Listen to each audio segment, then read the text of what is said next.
George, Yes? introduce us. I think that's only fair. I don't know if it is. I don't know if I should.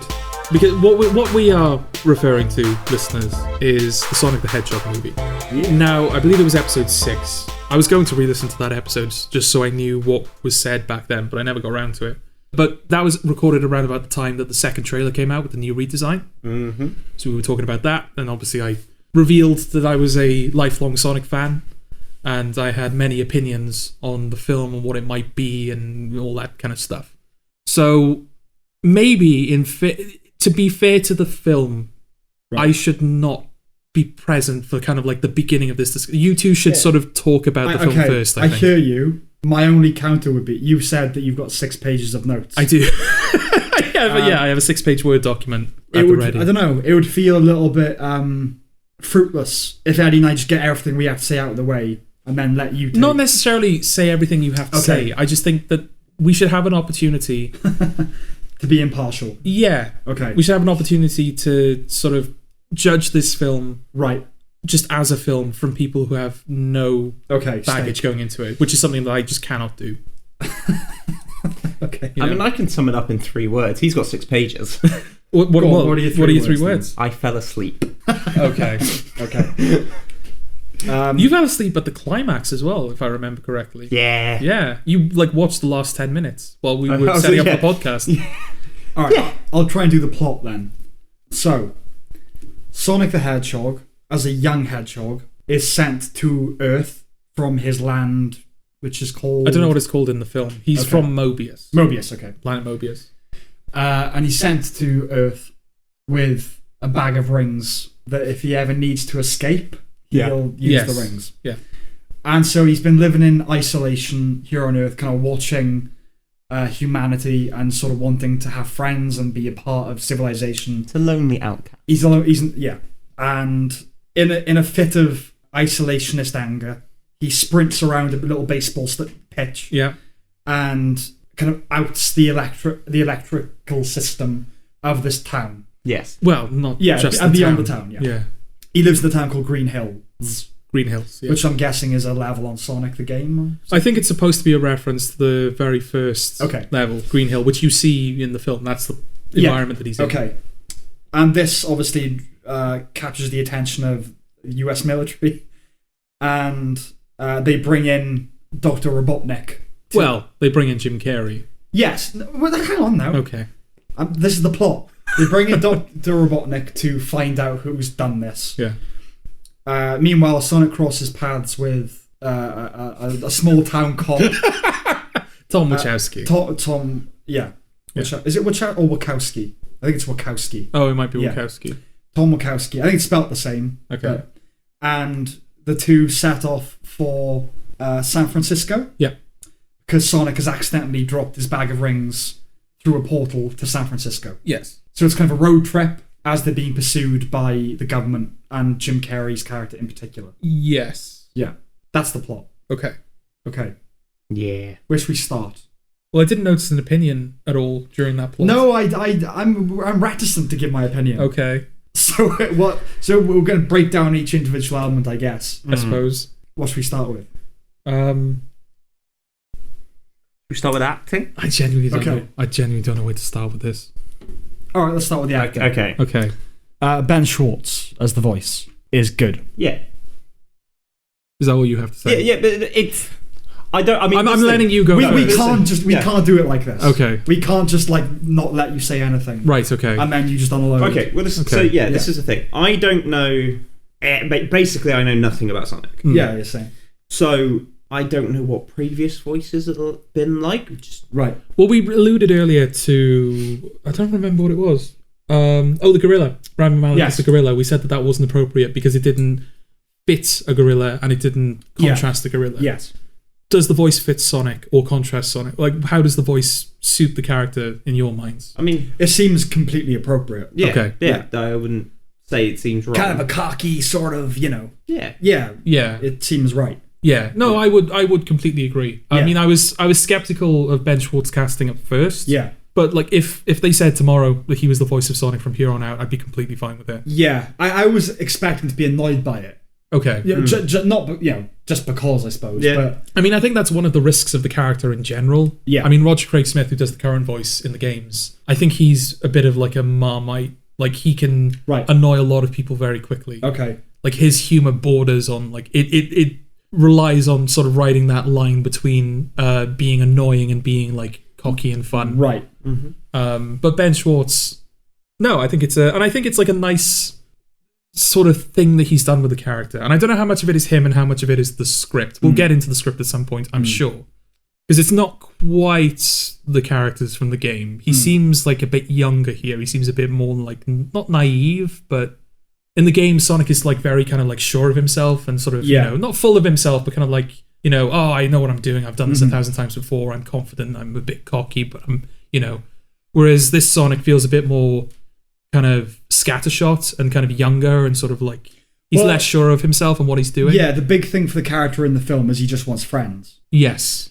So that would indicate a younger hedgehog. Yeah, and I think it is probably because of the success of the performance. I think if you had someone turning in a worse performance, it wouldn't work. I think Ben Schwartz has made, you know, what may or may not be substandard material. We'll get into it. Okay.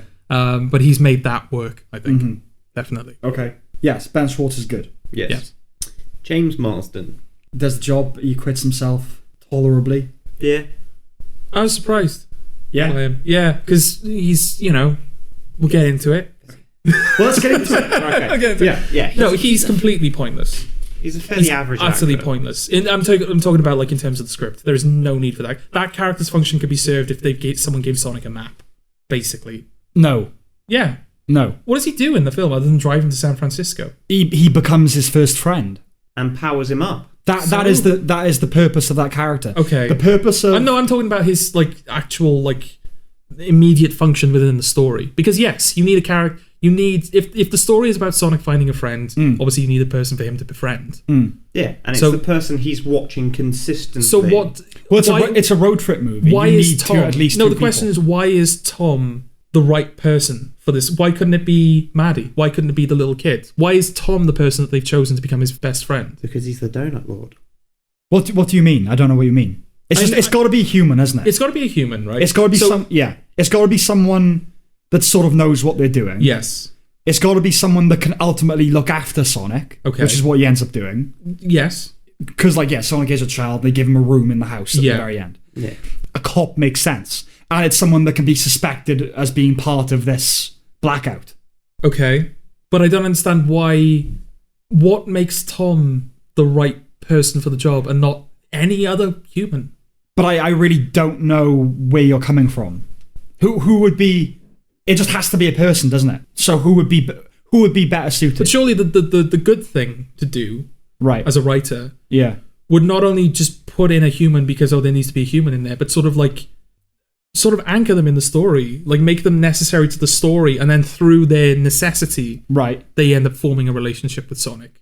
Isn't that what the film is trying to do? Like, oh, Tom kind of accidentally shoots Sonic, and the rings fall through the portal. Yeah. And then Sonic doesn't know the way to San Francisco, so Tom is like, "Oh, I'll drive you." Yeah. But this is that's also what they're trying to make. He's been watching like movie night and everything. Okay. Yeah, Sonic is kind of particularly obsessed with him, isn't he? Yeah. Which I suppose is meant to be that it's all the more of a thing when that's his first friend. Yes. So. Okay. I just don't know why it had to be Tom. But when you're saying I don't know why it had to be Tom, what do you mean by that?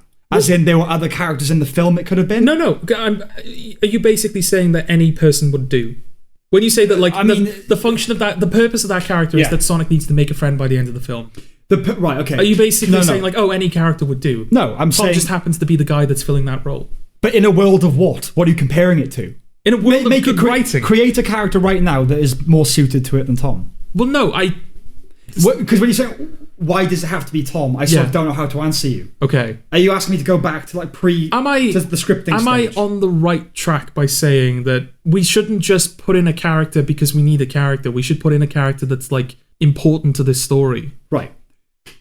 The role of that character in the film is to be us, right? To be the audience that's like, what are you, Someone who can transport Sonic to San Francisco, who knows the way.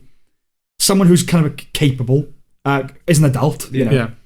and someone who will ultimately be his friend. It's a road trip movie, a buddy road trip movie, but people who don't really want to be together, or one of them doesn't. It's Shrek and Donkey is what it is, isn't it? Yeah. Which itself is something that was done before Shrek and Donkey. Oh, yeah, of course, yeah. But that's the perfect thing where one of them really likes the other, and one just doesn't want to be. But like in Shrek, for instance, which is a great script, Donkey is kind of superfluous in that as well. He's just there to be funny. Yeah. He doesn't actually do anything. Okay. You tames need the dragon, I guess. Yeah, you need some. Yeah, he has his moments. Yeah. You need someone to kind of have a good banterous relationship with Sonic. Okay. I get if Sonic is going to be more the out there one. Yeah. He's not the straight character. No. You need someone who's the straight character. Okay. And then you give them a motivation, and then so in that friendship, Tom's role is to help Sonic and then be his friend. That is the role that ultimately the role.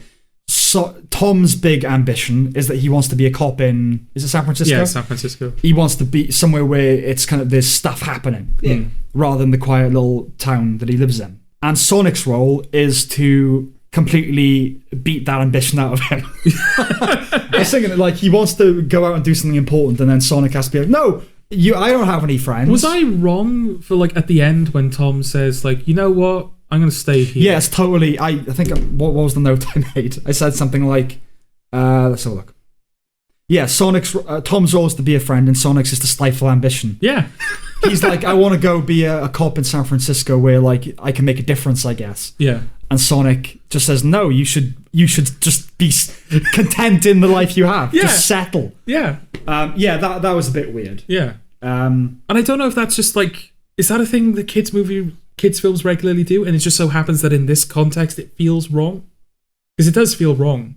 Because Tom gets the transfer. Yeah. They have to do like a background check. That's like the delay. But like all systems go. He can move to San Francisco if he wants. Sonic has to like... Yeah, I guess the idea is that maybe the thing that was motivating him to go to San Francisco was... It's not like his wife didn't want him to go. She was all for it. Yeah, it was coming from the wrong place where it was... just for the sake of action, for the sake of not being boring, I guess. And then Sonic makes him realize that, you know what, I just want to spend my life with the woman I love, and I'm actually happy in this small town. Right, okay. I get that's the idea, yeah, right? He's afraid of being a boring man in a boring town. Right. Yeah. But Sonic basically goes, well, you've got people here. You've got a good life, man. Yeah. They all count on you, sort of thing. Yeah, so the film doesn't execute that idea well. No. But I think they would argue... Oh, he doesn't stifle his ambition. He makes him realise what's important. Right. I think is what they would say. Okay. But yeah, I would agree that is not executed very well. No. But I was surprised at his performance because I was expecting to hate him. Oh, okay. Because I do remember mentioning in episode 6 that I hate these, like, when films put in, like, human characters to kind of exist alongside the person we're actually here to see. Right. Like Haley Steinfeld in Bumblebee and Sam Witwicky in Transformers, and there's, like, other examples as well. Like, no, I don't... Right. I do not care about the human. You don't care because you're a fanboy. No. I think in general, people don't... Like, I came to see Bumblebee.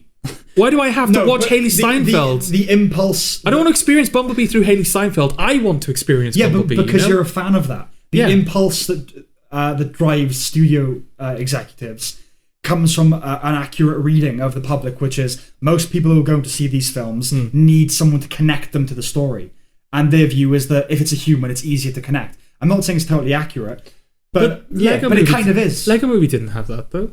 No, I know that. Spider-Verse doesn't have that. There's not like a guy following Spider-Man around going, oh, so what are you, Spider-Man? The Spider-Man is a guy. But he has like superpowers. That's not a fair comparison. Superheroes is different. Okay, Lego Movie. Yeah, Lego Movie. It's not like Playmobil where someone gets transported into the world of Lego. And they're like, oh, so how does the world of Lego work? Yeah, I know. You're just in the world of Lego. I mean, in the Lego Movie in particular, it's a character that's completely normal. Like, by definition. Okay. Right? I'm just saying that the thinking there is, for people who don't already like this franchise, you need someone to kind of be you in this. Right. That's the thinking behind it. Okay. Yeah. Don't like it. No, but you don't like it because you're a movie thing. I think it also shows a lack of confidence in the brand. Like, if we just kind of stick to the brand, if we don't put in this human character to kind of like filter the brand through, people won't like it or people won't understand it. That's the thinking, yeah. Yeah, and I don't like that. Why? that lack of confidence in the property that you fucking paid for, you know? Okay. That you brought in. It's like, oh, we want to make a film about this character, but we don't want... We will filter this character. Right. And you will get like a watered down kind of reminiscent experience of what this character is and what he's like and whatnot. But you'll experience it through this boring... Maybe it would be better if they actually like characterize these humans. Okay. You know? If Haley Steinfeld was actually a character... Right. If Tom in this was actually a character... Tom's a character. Oh, outside... What is his character? Other than, I'm a good guy and I want to move to San Francisco. Yeah. What's Sonic? So that's it. That's all you need to have a character. No, what's Sonic? No, we're talking about Tom for the moment. No, what's Sonic? No, I want to talk about Tom for the moment. We are, but that's how I need you to realise what's Sonic then. This is not the conversation that we're having right now. It is! It's not the conversation, we're talking about Tom. What is Tom? Tom is... Are you asking me what is Yeah, Tom? what is Tom? Who's Tom's character? What is interesting about Tom? What's interesting about him? Yeah. Well, there's not much that's interesting about him. No. The character is a small town cop that has dreams of something bigger. Yeah. That's what Tom is. That's a premise for a character. That's not a character. Of course, that's not a full human being, but you can't say that's a that is a character. Someone who dreams big, but they exist in a small... Yeah, but you gotta... That's like fucking every film ever. Yeah, but you gotta... Someone lives in a small town but has dreams of a bigger thing. Yeah, but you got to do something with that. You don't just... Yeah, like, of course. You don't just give them that character trait. You're like, all right, we're done. You got to do something with that. He needs to be the avatar of the audience, and so this is the thinking. He's got to be somewhat vague or somewhat bland because he's you. That's why that is the case. No. Why don't you just make him interesting? Right, okay. If you're going to shoehorn a human into Sonic's story, make him at least interesting. I think it's going to be possible for us to have a sensible discussion with Jordan about Sonic the Hedgehog movie. No, that's last.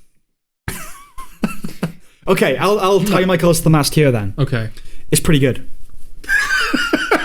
It's pretty good. No, it's not. It is as good. No, you're trying to wind me up is what you're doing. The first note I've got is I have a contrarian impulse. Yes. And part of me was like, whatever Jordan thinks of this film, I'm just going to think the opposite, so there's conflict. Yes. But I've removed that completely. Okay. Everything I say is totally sincere. Okay. It is as good a movie as you could expect for a Sonic movie. That's maybe as as you could expect. No. It's pretty much as good as you're going to get for a Sonic movie, I think. That's the first thing. It's not a terrible film. It's not even a bad film. It's not a great film. It's not a very good film. It's somewhere between okay and good. It's at 63% of some Rotten Tomatoes, and that's precisely where it should be. It's in the 60s type of film. It's fine. It's not offensively bad. It's fine. And I think if you hate it, you're silly. Oh, you're just... Floor's yours. Yeah, leaving that open for me, aren't you? I think you'd have to be pretty silly to hate this film. Okay. You can't hate it. It doesn't have hateful in its DNA. No. It's fine, you know? I don't particularly like some of the writing. No, like I said, look, it's not, you know. Yeah, but like there are like, I can't remember the exact lines, but there are like certain lines in it where it's what I call like smart ass writing, kind of thing, which I don't like. He's like talking to the audience at times, right? And I don't like that necessarily. But again, yeah, it's not the worst one. I wasn't particularly interested in it. No, but I wouldn't say I hate it. I wasn't that interested in it, but I would be lying if I said it didn't have a certain charm. I thought it did have a certain charm to it. I thought it, again, like Doolittle, it never annoyed me. It's a lot better than Doolittle. But yeah, it never bothered me. And there was only one moment where I cringed, and I was expecting to cringe a lot more. Fair. The moment I cringed is when he is brought back to life by Tom saying he was my friend. That was disgusting. That was a bit horrible. Because that was a bit Ash and Pikachu, and you can't top that moment. I don't particularly like Jim Carrey in it. I do. I don't. I like, not as, you know, God knows whatever that character should be. I have no idea. But I thought he was fun. He annoyed me. Yes, he didn't annoy me. Similar to I can't even remember what we talked about earlier about waiting to laugh, waiting to exhale. There was a lot of that with him, where I was like, you're revving me up, and you never quite. Yeah. I laughed, or 3 laughs in Doolittle. I think I laughed twice in this film. Were they both from Jim Carrey? No, one was from Jim Carrey. One I laughed in spite of myself. Okay. But I thought, you know what? No, I laughed. It's a laugh. It was meant to get a laugh, and it got a laugh. Okay. And then one was a Jim Carrey laugh. Right. So the first laugh was when Sonic is like just being tranquilized, and then he tries walking and just falls over. And he's like, help. Oh, okay. That reminded me a bit of Baymax from Big Hero 6, where he brings, like, you know, when... Have you seen it, Eddie? No. Oh, okay. I'm not going to explain it to you. But, like, when he's coming home and he's, like, losing air and he's, like, acting drunk. Yeah. He sort of, like, goes to go on the step and just face plants. Okay. I don't remember. But yeah, that sort of thing. Yeah. I laughed at that, and I laughed when Jim Carrey said... When Tom mentioned something about his family, and Jim Carrey just very casually says, rub that in my orphan face. Yes. That was funny. Okay, yeah. I really I don't think it was that Tom. made me laugh. I think it was the guy he keeps trying to get to shut up, the general or the major or whatever he is. Is it? Yeah, because he says to him... No, I'm pretty sure he says it on Tom's doorstep. No, he says it to... Oh no, he might have been actually. It's Tom's doorstep when he goes to the house and he first sees Sonic. He says something and Tom goes, I was breastfed. And That's it. Yeah, and Jim Carrey goes, well, rub that in my orphan face. What were you doing when you were 6 months older? He's like, being breastfed. He's like, oh, rub that in my orphan face. Yes. That's funny. No, that was funny. I don't know who Jim Carrey is supposed to be playing in this film, but I did enjoy him. Okay. I do. I mean, he's playing Mr. Robotnik. He's Mr. Robotnik, is it? I don't fucking know. It's Eggman. Shall I get all the things I don't like about it out of the way then? What I was going to say about Jim Carrey. I don't think it's full Jim Carrey. No, it's not. A lot of people are sort of saying that, like, oh, it's good to have Jim Carrey back. It reminded me of, like, Liar Liar. And they keep bringing up, like, Ace Ventura and, like, his big Jim Carrey performances. Yeah. It's not that. No. It is that, but it's weak that. So it's that type of... You're getting that type of Jim Carrey, but you're getting Jim Carrey who's in his 50s. Yeah, where he's not quite... You know, he doesn't quite have the elasticity that he used to. Which is like, fair enough, you know. Yeah. But it was just kind of like it was nice. It was so reassuring, and it was like, oh, I'm glad you can still. And it's an example of, I didn't sort of realize late into, like, before the film came out, one of the first, I think it was the first Lexicorner that we had on this podcast. It probably wasn't even an official Lexicorner. You coined the term legacy casting. Yeah, and that's exactly what Jim Carrey is in this film. It's a 90s icon being brought into this 90s property adaptation. Yeah. And that's what it's supposed to do. It's supposed to be like, oh yeah, Jim Carrey, it feels like the 90s again. Yeah. And I guess it worked because obviously a lot of people are bringing him up as like, oh, he's like the highlight of the film. And yeah, he is I do like him in it. Yes. Okay. I'll get the things I don't like out of the way then. Okay. Because I feel this is going to become me defending it and you not. Right. Okay, don't stop me now. That has to stop using that. Yeah, get rid of that. Bin it. Yeah. That, I know, again, similar to Doolittle, this is a bit higher, but it's still aimed at quite a young audience. Yes. It's pitched slightly older, but 7, 8, so like that sort of age. That said, I thought reading the Flash comics was a bit heavy-handed. Yeah. And then you get his favourite film was Speed. Yeah. The whole thing, like all of the action sequences are just lifted from the Quicksilver sequences from the X-Men. Yeah, as well. we'll get to that. Well, no, that kind of adds into, like, you know, things that are fast, things that are, you know. Yes, but the Speed in particular, I get it. I get the joke, and I get that it's a 90s film as well. Yeah. But you've got Speed and you've got drones and you've got Queen. It was trying to be 90s, but it wasn't. It was sort of nowhere time. Yeah. It was a mix of everything. Yeah, this film could have been set at any time, really, couldn't it? Yeah. It doesn't kind of lean on the 90s nostalgia stuff too much. Which I suppose it's okay. I mean, a lot of films aspire to have that kind of timeless quality to them. And I suppose creating a film that doesn't cement itself in a time period, I suppose achieves that. Yeah. But I do feel like that kind of like making it feel like it's from the 90s is sort of an ambition the film did have. It did. I think it did, yeah. Yeah. Yes, okay. So I didn't like that. Like I said, the one time I cringed was he was my friend, and then you're supposed to go, oh my god, as Sonic is that just irritated me. Yeah. It was visually quite dull.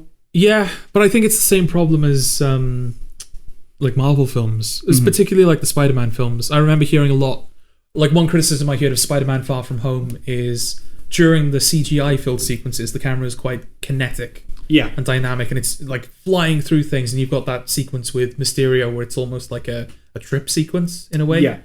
And then when it's just the human characters talking, it's mid-shot, shot, reverse shot. It's all shot very boringly. Yes. And this film is doing that. It is shot very boringly. Yeah. It's shot... It looks cheap. It does. It looks quite cheap, which really is surprising considering the expense they went to. It's like 90... It's between 89 and 97 million, I think they spent on this. But that's... I think that's including the redesign, which is about 5 million or something. Obviously, this isn't. I'm not saying this is a great film. It's not at all. It's like a 2.5, 3 star for me, maybe. It's not great. No one was expecting it to be great. It's not that. It's kind of just. It's put together kind of effectively enough. But you can't say it's brilliant. So bearing that in mind, that I'm not defending its brilliance. Yeah. That's everything bad I have to say about it. Okay. Do you not have anything to say about the fact that this film opens with the "you're probably wondering how I got into this situation" cliche? No. Why? Because I was approaching the film in the sense of, right, this is not going to be really good. Okay. So as long as it does its job, I think kids will like it. No, I do. Yeah. I do think that. I think younger audiences and people who don't know what Sonic is will like it. I think its main target audience will like it, and that's fair enough. Yeah, it doesn't break the mold. It's riddled with cliches. Yeah, full of them. But I was okay with them because this is just you copy and paste family comedy, but with Sonic. Right. That was sort of my thinking. Okay. Yeah, so that didn't really bother me, and I actually quite liked when he says, "Let's back up." And then he's going, no. Okay. As it's rewinding. I quite like that. Okay.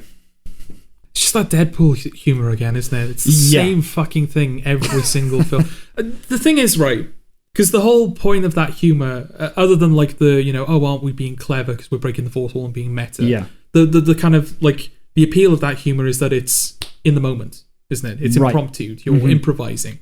Like the scene with TJ Miller, yeah. When he's in the bar and he's like, "You look like an arsehole that bred with a potato," or whatever. Yeah. There's like so many different versions of that where they clearly just spent like a day just improvising that one line. Yes. Yeah. But we live in a world where the internet exists and podcasts exist and Let's Play exists. Forums which genuinely, they are genuinely like in the moment, like impromptu humor. That's kind of why you're watching them, Right. We don't really discuss, this episode in particular, we didn't discuss anything before we started recording. Mm-hmm. And then you've got like Let's Plays where, they're having conversations, but they're also reacting to what's happening in the game, and it's in the moment and it's instant and it's funny. Yeah. It feels so disingenuous nowadays in films like that, where they have like, "Oh, this is impromptu and it's funny," and it's like, well, no. Disingenuous? Yeah, because it's a film as a construction. And I see what you're saying. And in a world where we now have, where that construction has been lifted, and we have a direct line to it in impromptu comedy, right? I don't know if there's a place for it anymore. I think it's unnecessary, and I think it because this film has, apart from the Donut Lord nickname, this film has no running gags, pun intended, if you will. It's all just like, all of the jokes are just like, oh, the joke is happening now, and the joke is gone. There's no setup. Yeah, it's just like an in the moment line. Like I said, we have podcasts, that sort of thing, that are improvised in the moment. When we were talking about Bombshell, I said, I don't want to be going to the cinema to watch news. I want to watch a film. Yeah. And so I'm with you in the sense of, if I want my in-the-moment humour, I'll seek it elsewhere. Yes, and I don't want this to be misconstrued as me saying that there is absolutely no place for impromptu comedy in films. No, but my defence of it would be, surely it has to come across like it's in the moment, because that's how people talk. Yeah, it's you know what I mean? It's just the blatantness of it. No, I get you. I like the idea that comedies are well constructed and like Swiss watches, Yeah. I like that. And I think, it is a lie to say that it's anything else. But it's not just Deadpool humor, like that humor, Will Ferrell humor, that's... Oh, no, it has its roots further back. I think in this instance, it's the same with you, like you said about you don't like when a film is trying to make you feel something. I don't like it when I can see that it's... trying to make you feel something. I don't like films where you can see that, like, this was... The people just going, oh, fuck the script, just say something funny. Yeah, we've talked a lot about when we've been writing scripts, like, there are lines that, like, this line is the funny, hilarious line. Yeah. Let's list 30 versions of it and pick the funniest. Yeah. Because this is an opportunity now where it could be anything, sort of thing. I just write insert joke here. Insert joke here. But that sort of thing, I'm like, okay, you're the type of guy that I hate, Eddie. This is a zinger. Like we were writing something and someone had to insult another character, and it could be literally anything. Yeah. It's like, right, let's just list funny things, and but that at the script level, do that. Yeah, don't do it while you're shooting the film, Yeah. The writer should come up with the funniest line, and put that in the script. Yes. I mean, if an actor has a better line, fine, do that. But don't. Yeah, and again, I don't want it, because that is probably, apart from the exact like minutiae of their character, that's probably one of the few instances in which an actor has control over what they're doing. Yeah. It's not just a case of, okay, here's the script, here's your instructions, just do it. Mm-hmm. As an actor, like, you want to make the character your own. You want to feel like you're inhabiting that space. Mm-hmm. And that's just one of those things that allows you, is that you can kind of like play a little fast and loose with the script, you know? Right. But that's what modern comedy is now. Modern American comedy. Modern American comedy, yeah. It's just like, okay, we have a vague outline for this script. Mm-hmm. We have like an afternoon. Just come up with a funny line. Go. Mm-hmm. Yeah. We'll put a bunch in the trailer and then we'll put a different one in the film. Yeah. Yeah. Yeah, like obviously when it comes to writing, half the time there are plenty of people who won't necessarily write something how whoever they're going to cast is going to sound. So you're going to tailor the lines anyway. Yeah. But yeah, when it comes to like certain people, like Edward Norton improvises plenty of like stuff on. Yeah, and there's like examples of like proper iconic movie lines that were never written down. They were just like in the moment. Yeah. Again, I don't want it to be misconstrued as I'm saying there's no place for improvised comedy. No, but I'm with you. I think comedy is a discipline and a craft, and I love comedy. That sounds stupid, but I consider myself kind of a student of comedy. I'm big on comedy. Yeah. I read books about comedy. I love comedy, and the discipline of it. I think once in my life I've written something where I've gone up to the actor, and that was a playlet where the character had to sing a very emo-y song. I was like, whatever the actor knows, well, we'll do that. Okay. That's literally, I think, the only time I've ever done that. Welcome to the Bat Parade, will do you? I think Bring Me to Life. Yeah. Oh, right. Okay. But yeah, no, I'm with you. I dislike. Oh man, you look like a fucking ball sack that has cancer. Yeah. Whatever. I like that. That's the first thing that came to my mind. Yeah. A ball sack that looks like cancer. Yeah. And especially when it's an animated character, like where it is all prescriptive. Yes. It is bizarre. Yeah. And again, maybe that was part of Ben Schwartz's process. That like, I want to, as a comedian, I want to be able to kind of, Sonic is kind of frantic. Maybe like the fact that he's coming up with stuff in the moment would suit the performance. Right. I don't know. Yeah. Because I know he had some sway over like a little bit. Okay. Like, because he was in a booth, wasn't he, recording the voice? He wasn't on set, so they had time to just like do whatever. Presumably they did all that stuff first. I think it was towards the end, actually. But they would have had to obviously film other characters responding to those things. I suppose. I don't know. I'd have to comb through the script proper to know if there's like any moment. Is the script available online? I don't think so. No. To know if there's like any moment where what someone says depended on a very specific line, or whether you just have like vague responses. I see what you're saying. Yeah. I have fucking no idea where to start. Marshall, your thoughts? I had a line prepared as like. Well, you clearly don't like it. This is the thing. I had a line prepared for like weeks before this film came out. It's like, this is how I'm going to present my opinion on the podcast. Okay. And that line was, well, now I guess there's two ways that Sonic can give you cancer. Right? Okay. This film doesn't deserve that line. Okay. No, not in the way. Okay. No, yeah, but before we. I don't like this film, but the film is not bad enough to deserve. Oh, right. Line. You're not saying it's beneath it. You're saying it's above it. Okay. Yes. I think we should check our biases at the door. We should check our biases at the door. Okay. So my bias was I wasn't expecting anything really good. Yeah. So my response is kind of mediated by that expectation. Yes. Check your bias at the door. Well, I was obviously expecting it to be terrible. And you wanted it to be. Only in the sense you did want it to be. Yeah. The fact you prepared that line is sort of why I'm a bit like, is he really being objective about this? Yes. And I wanted to be terrible purely because I didn't like what this film was doing with Sonic, because it wasn't really doing anything with Sonic. Right. There's not like, take any animated character and put him in this exact script and it becomes their film. Right. Put Pikachu in the script and suddenly it's a Pikachu film. Mm-hmm. There's nothing about this film apart from like the odd Easter egg and the odd like minute detail that this kind of thing can only exist in a Sonic film. Well, the rings.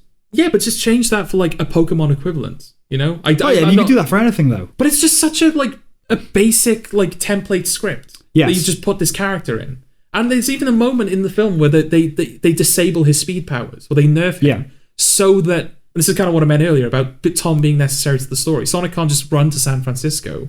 He doesn't know the way. He doesn't know the way, but also his legs aren't working. But there's a moment where he does speed up. Which is the problem, yes, is that he does run away. Yeah. Like, if the idea was Sonic can't run, then okay.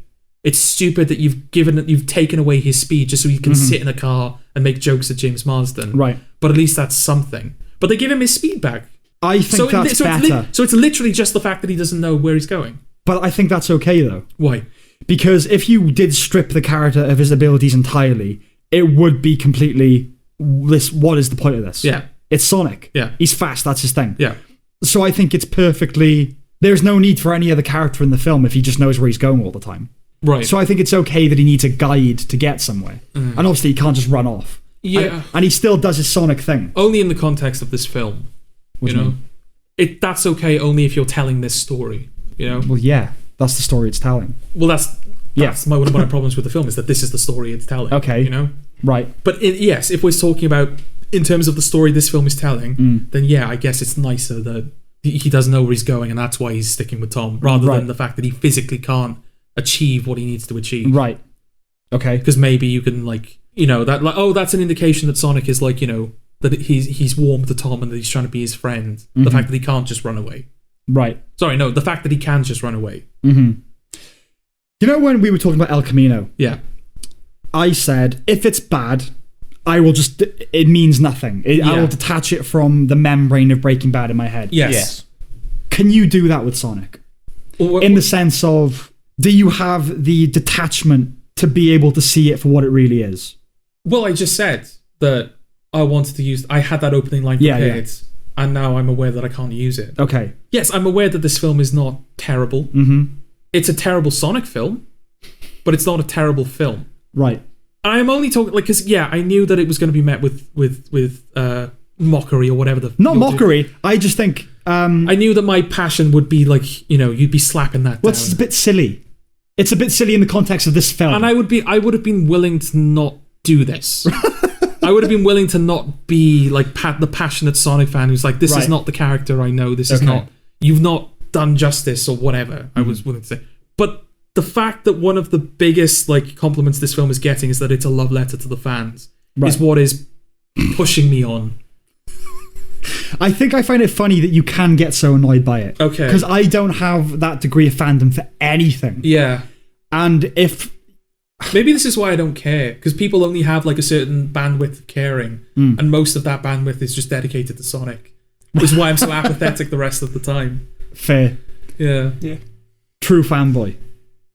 It depends how you define a fanboy. Someone who cares disproportionately about the thing of which they are a fan. Is it disproportionate? Yes. How is it disproportionate? You just said to the extent where you're apathetic about everything else. I was joking. It's kind of true, though. Yeah. It's true. There's a kind of truth in that. I think the thing for me is it does feel like you'd written it off before you got a chance. I'd absolutely written it off. Yeah. But I'd written it off for reasons that are not strictly the film's fault. I'd written it off for things that had happened behind the scene. I'd written it off because of Tim Miller. I'd written it off because of the original design, and I'd written it off because of what this film was doing. It's just it's just Sonic in the human world. It was a human, and it's not. It doesn't do anything with the character. So very quickly, just the thing to compare it to. What is the thing of which I'm a biggest fan? Lost. It's difficult with Lost. There are shows I like more than it, but because I've got that childhood connection to it, and it has to be defended sometimes. Yeah. Let's just go with Breaking Bad. Okay. Over James Bond? Yeah, I do like it more than Bond. It's just because I've got... Okay. It's a longer connection. Yeah, okay. But let's just go with Breaking Bad and say they made the film, El Camino, where Walter White is alive. Yes. And it's the Walter White story. And people were saying, it does justice to the show and it rewards the fans. Yeah. I would just go, all right, whatever. Yeah. Know that they're wrong. I wouldn't actually get angry about it. Okay. You seem to be angry. I seem to be angry because I am a fan and I don't like it. But people are saying but what I'm saying, you should detach yourself from it. But it's the fact that this film is not being praised for much. It's being praised for Jim Carrey. I think it's being praised for Ben Schwartz. Yes. It's being praised for the fact that it's not terrible. It's being praised for the fact that it's a love letter to fans, which I don't think it is. The thing I've heard the most is it's better than anyone could have reasonably expected. Yes. Yeah. And I don't know whether that's because people's expectations were set by the initial design, which is something I do want to... I want to bring it up at some point because I want to sort of try and put a nail in the coffin of that discussion. Okay. Because there've been... I think BBC released an article about like the entitlement of fans because of the fact that, you know, the studio ended up redesigning the character. But I want to sort of explain why that was kind of the right decision. Okay, to change it. Okay. Yeah. But we don't have to talk about that yet. What were we talking about, though, is the question. Your relationship with it. Okay. And its intensity. Well, okay, so this is a love letter to fans, apparently. Yeah. Okay? Oh, there'll be loads of little references to Sonic fans, and this film clearly cares about... This film doesn't care about Sonic. Did you see the original design? Tim Miller... Doesn't care about Sonic or doesn't care about Sonic fans? Well, neither. Okay. Because when... It cares about the fans. No, it doesn't. Yeah, it does. Otherwise, they wouldn't have poured all the money into redesigning it. It doesn't care about the fans. It's the only reason they redesigned it. Let me finish speaking. The reason it doesn't care about the fans... Don't take that tone with me, but go on. The reason it doesn't care about the fans is because when the initial design came out... Paramount, although I think these are interviews that came out much later, including Jeff Fowler, the director, they didn't care what the fans thought. They knew the fans were going to hate it.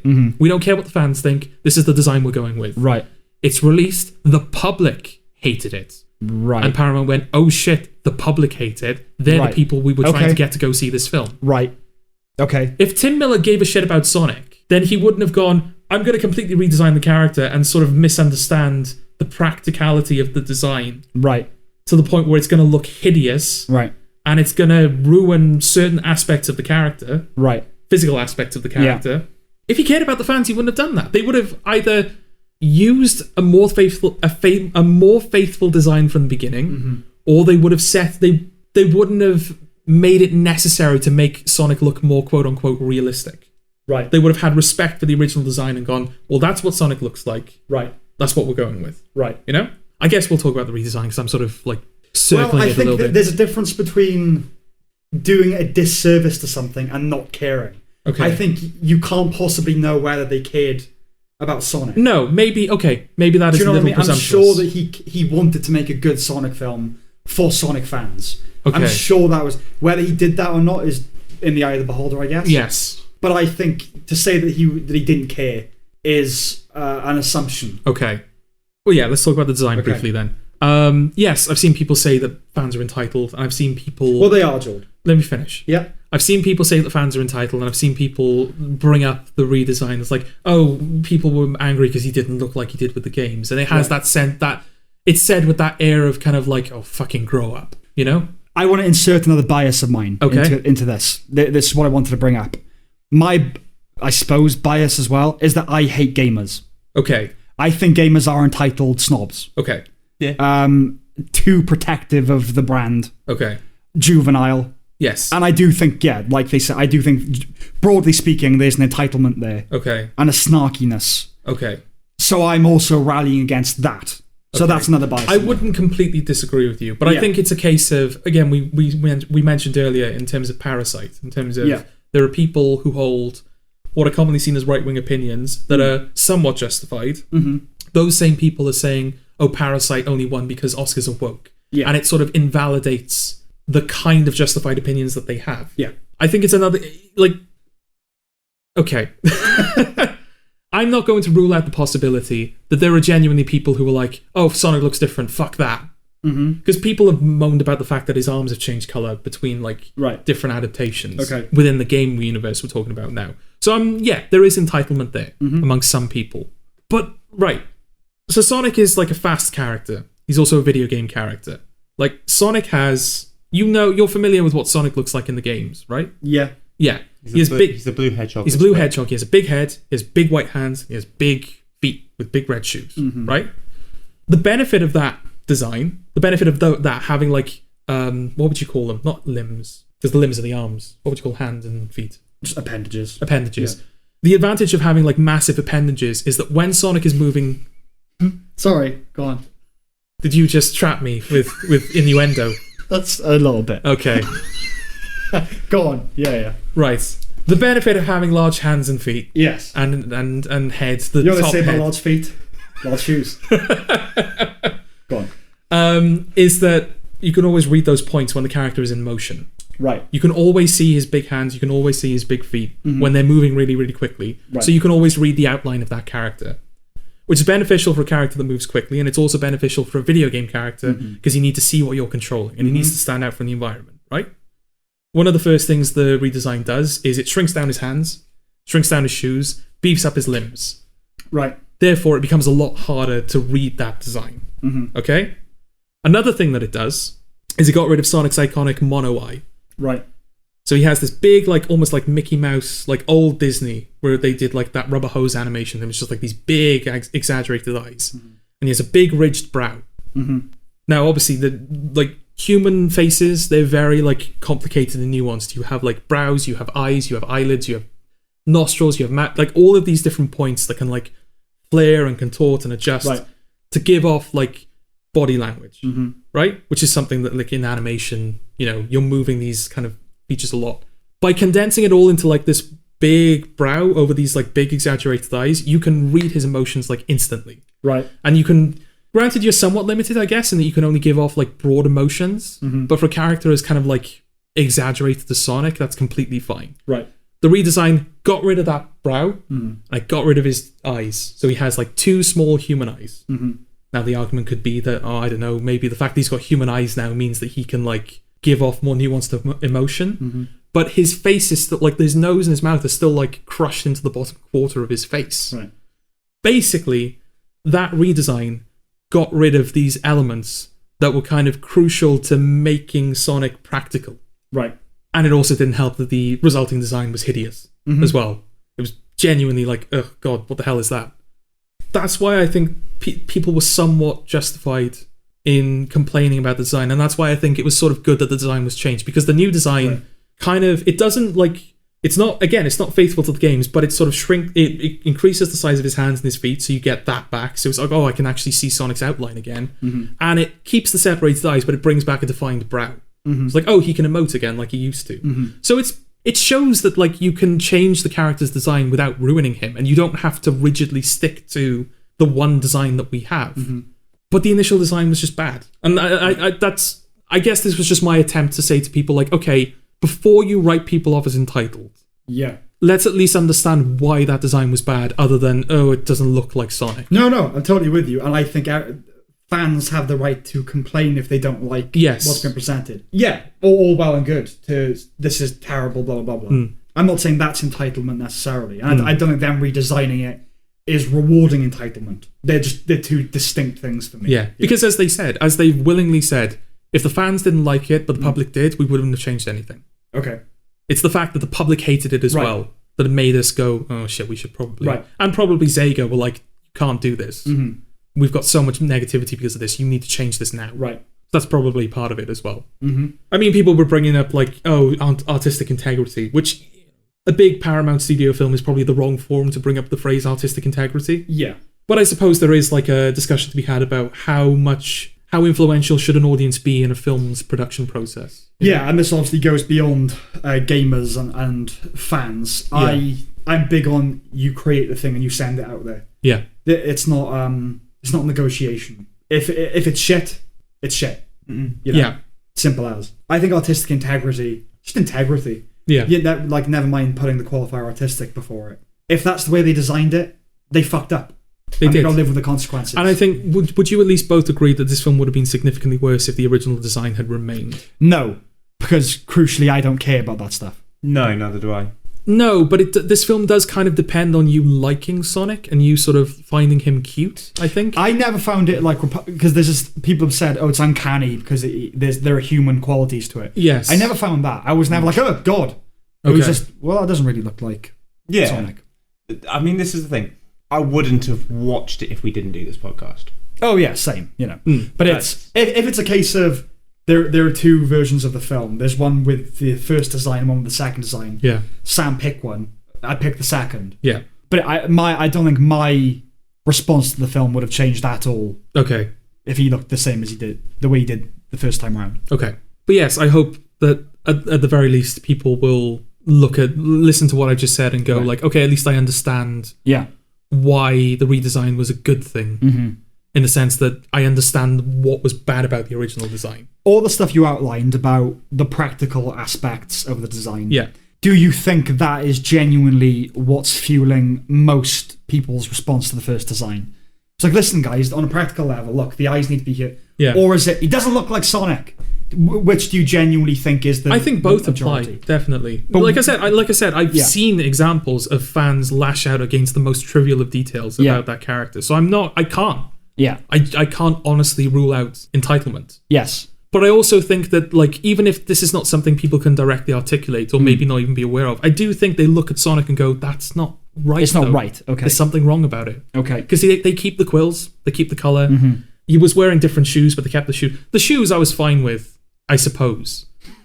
You know, it's in the same way that it's silly to care so much, I think it's silly to change the shoes just for the sake of it. Right. But ultimately, at the end of the day, all you need are big feet and you need a colour that stands out when he's running. Yeah. That's all you need. You can put any shoe you want on Sonic, so long as it's a bold... It doesn't even have to be red. It just has to be a bold colour that isn't blue. That's all you need, really. So I don't care too much about the shoes. Yellow. If you want, I guess. Well, like, is he saying words like I suppose and I guess, which is a very nice caveat for I don't like this. Well, I'm trying to find the right level on which to meet you, because... You're not going to. Most of the things you're saying, my genuine response is I don't care. Okay. Do you know about, like, the eyes and... Yeah. I don't care. Go on. No, that's... I was saying, I'm very aware. I've not said much for like the last hour. Yeah. No. Well, you fell asleep, and I'm. You know, I don't want to stop you having an opinion, but do you? Genuinely, do you have one?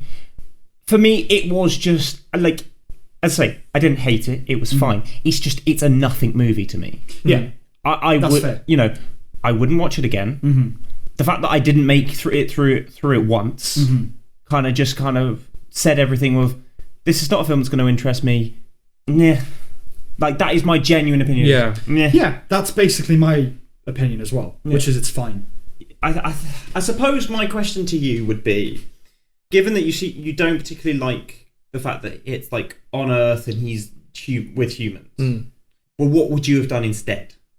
I mean, I kind of alluded to stuff in the previous podcast. I said that I think Lord and Miller were the perfect fit for this. Every time I bring them up, I bring up the fact that they make films about the franchise rather than the content thereof. Lego Movie being about people's relationships with Lego, blah blah blah.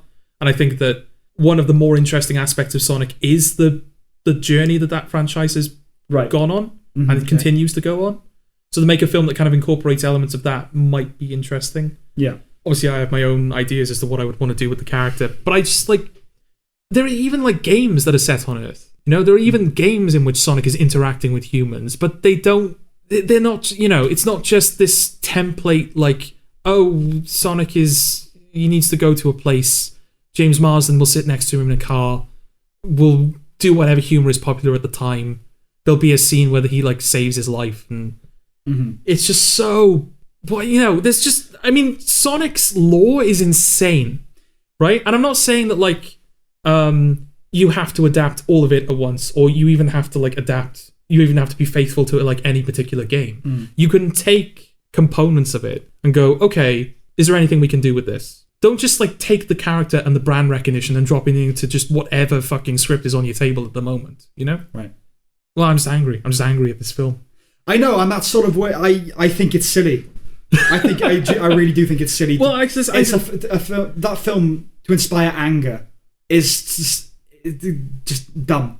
I think I don't think it's the film itself that is inspiring anger. I think it's like, as I say, one of the things that really annoys me is like, oh, it's a film for the fans. It's not a film for the fans. Let's talk about the film though. No, because that's part of it. How? Well, it's one of the things that people are complimenting about it, is that, it's a love letter to Sonic fans, but it's not. Right. It's a love letter to Sonic 1, 2, and 3. The 24 years since then, it doesn't fucking mention anything from that. What if they're... And I part of the reason I genuinely think that is because those games have not done as well critically. I think it thinks it's only tapping into nostalgia that people had for that character in the 90s. Therefore, everything later than the 2D games is irrelevant. And I think it's the fact that the games were not critically successful. One of the first things Spider-Man Into the Spider-Verse does is reference Spider-Man 3. That is a film that loves its main character, that loves the property that it's adapting and that it's working with. you have an interview with Ben Schwartz at IGN, and the guy's like, what's your favourite Sonic game? But you can't say Sonic 1, 2, or 3. And Ben Schwartz is just like floundering. He doesn't know what the fuck he's supposed to do. Right. IGN is like, oh, do you like any of the Sonic Adventure games? He's like, oh, no, I've never played those. Like, that's the games in which Sonic, like, talks and is characterized. And, like, are you not at least curious? Or No. But Paramount and all, it's like, No. we're adapting this property. Maybe, familiarize yourself with the property. You can't expect the actors and everyone making the film to be fully versed in the lore of Sonic. No, they don't have to be fully versed. Just don't, like, it's so blatantly, like, they don't care about anything past Sonic 3. Because here's another general rule for me. If you're making... Sonic Mania, because they play a song from Sonic Don't Mania. interrupt me now. If you're making a film that's of a pre-existing franchise, an outsider has to make it. That I genuinely think that. Not someone who's indifferent to the law, but someone who can be objective about it. Right. And someone who can make a film that appeals not just to the fans, yes, but to the wider audience. Okay. You say it's not a love letter to the fans. Is it fair to say that a lot of Sonic fans like this film? I don't know. Okay. I've tried to stay away from reviews because I didn't want to get more annoyed as we went into this. Okay. But I mean, but also I didn't want my opinions to be too influenced. Yeah. You know? Review-wise, you got to remember, critics are who are reviewing the film, you know? Yeah. Sure, there are obviously Sonic fans who are reviewing it as well. YouTube as well. Loads of people on YouTube are reviewing it. But in terms of the critical community, it's not going to be people who are into Sonic or really know anything about it. No. Just people who judge it as a film. So how do they know it's a love letter to the fans if they don't know about Sonic? Well, who's actually saying that? Well, like I said, if you go on Wikipedia, one of the if you look at the top, it says critics praise the performance of Kerry, blah blah blah, and the fact that I think it's something like it uses nostalgia well, right? Or it's like people love it, and like of the very few reviews I've heard, everyone has said it's a love letter to the fans, right? But as I say, if you played Sonic at the height of his popularity, then you could be fooled into thinking that this is a love letter to the franchise. It's not. Okay. It's a love letter to a very specific period of time that also happens coincidentally to be when Sonic was at his most popular and most critically successful. Right. What's wrong with that? Because the film misses opportunities to make references to games that are less popular. The climax of this film, right? Okay. No. The climax of this film. You got to slow it down a bit.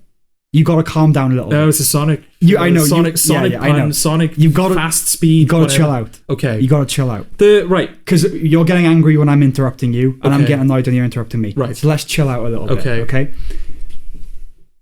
We haven't even gone through a single page of my notes yet. That kind of criticism that it misses opportunities to make references to is purely a fanboy criticism, and are you able to look at it as just the film? No, of course it is. I don't know. I'm not watching it going, they could have made reference to Sonic Heroes there.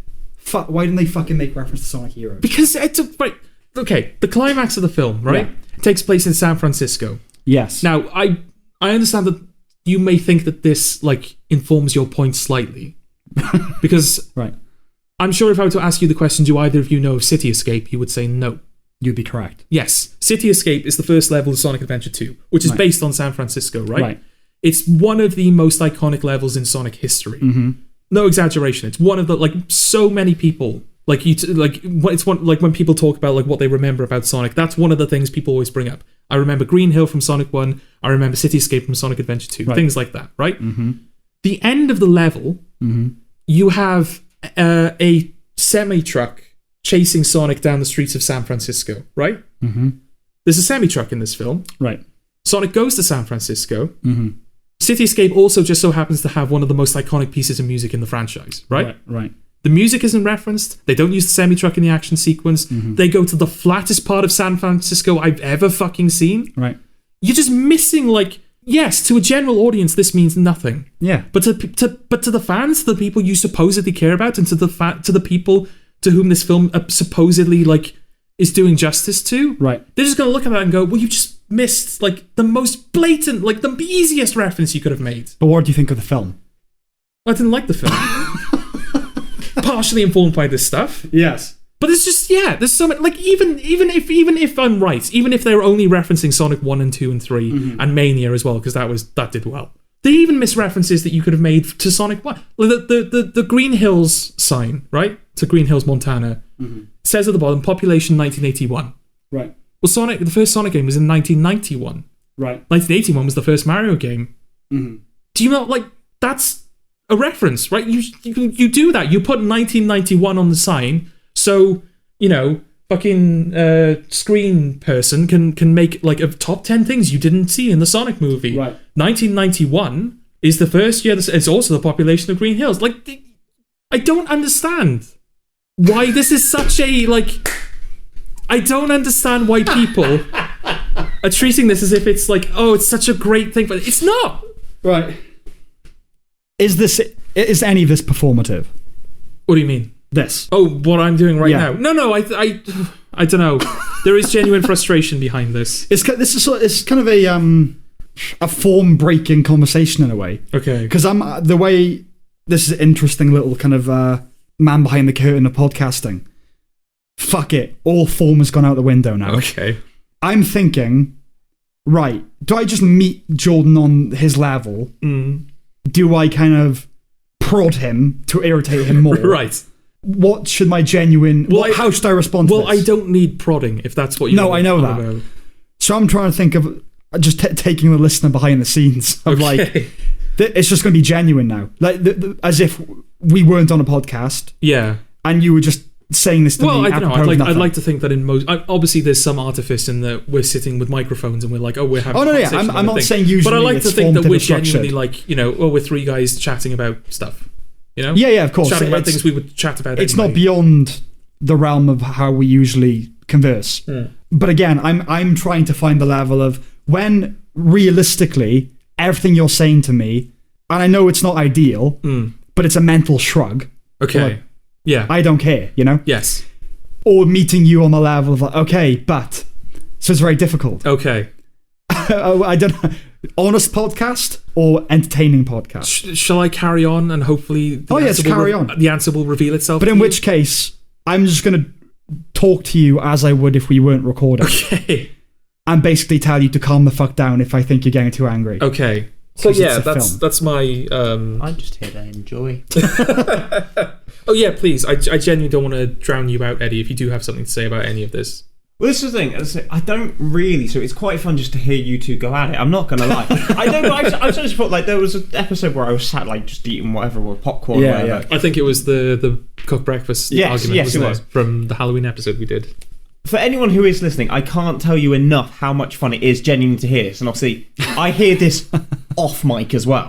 And it never this bad to be fair. No. Yeah. But it is genuinely, like, it's quite fun to see you two debate. So this is quite fun for me. Okay. While you're doing that, I'm looking up what references are actually in this, and I still don't have a fucking clue. You won't find anything. They play Friends from Sonic Mania, which is in the opening animation. Sonic is referenced, which is a meme that's outside of the franchise entirely. And Gotta Go Fast is referenced. Other than that, and also the Sega Saturn logo, I genuinely don't think there's anything beyond Sonic 3 that's referenced. Eddie, you just said you like sitting back watching this debate. Yes. See, the thing, I remember it was Stuart Lee talking about the famous Russell Brand interview with Jeremy Paxman, where Russell Brand sort of first came out as a revolutionary who wanted to destroy governments and everything. Yeah. And Stuart Lee said it was hardly Frost Nixon, was it? More like a monkey throwing its own feces at a foghorn. Right. And this feels like that kind of debate. Okay. Whereas Jordan like, oh, come on. And I'm just like, It's less a debate because I don't have a dog in the fight. My argument entirely is chill out. What? Yeah, chill out.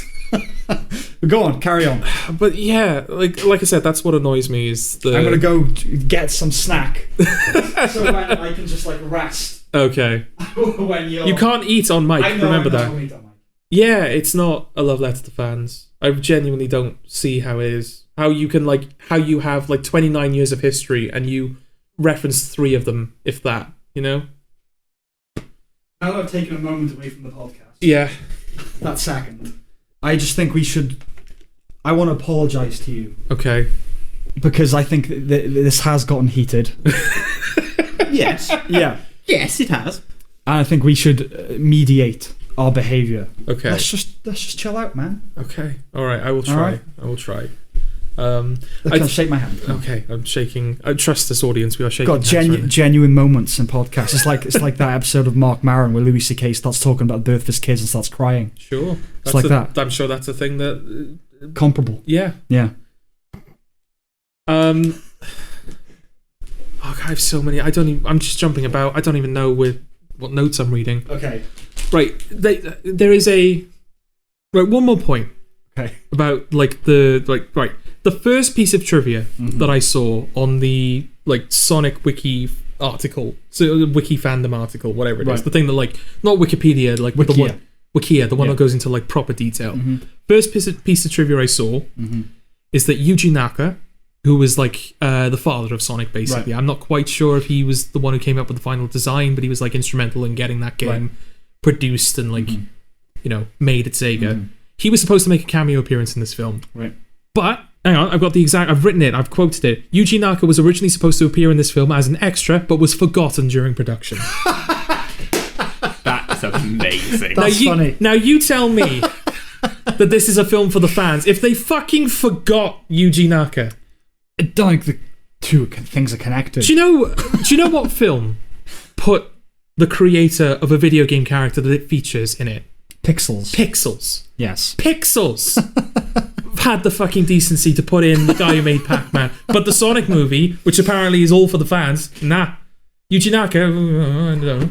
I mean, I do think there's a difference between saying it's for the fans and forgetting to include the creator. Yes. I do think there's a difference. Yeah. Do you know what I mean? I know the difference being they're all fucking idiots. I know where you're coming from. Yeah. But, yeah. I don't think the two line up necessarily. Or was he forgotten? Was it okay? Because I think he was one of the people who came out strongly against the original design. Right. So was it a case of I'm not being in this stupid fucking movie now. Just say you forgot me. I don't want anything part of this anymore. You know. I don't know. I mean, forgotten during production. That seems like that's not the lie you would fabricate. No. To cover up his disappointment in it. Yeah. So, for editing reasons. We had to take him out. Right. You'd say something like that, wouldn't you? Yeah. Not that we forgot him. Yes. That's quite an admission. Yes, exactly. That's why I don't believe this is a film for the fans. Okay. Amongst the other things. Yes.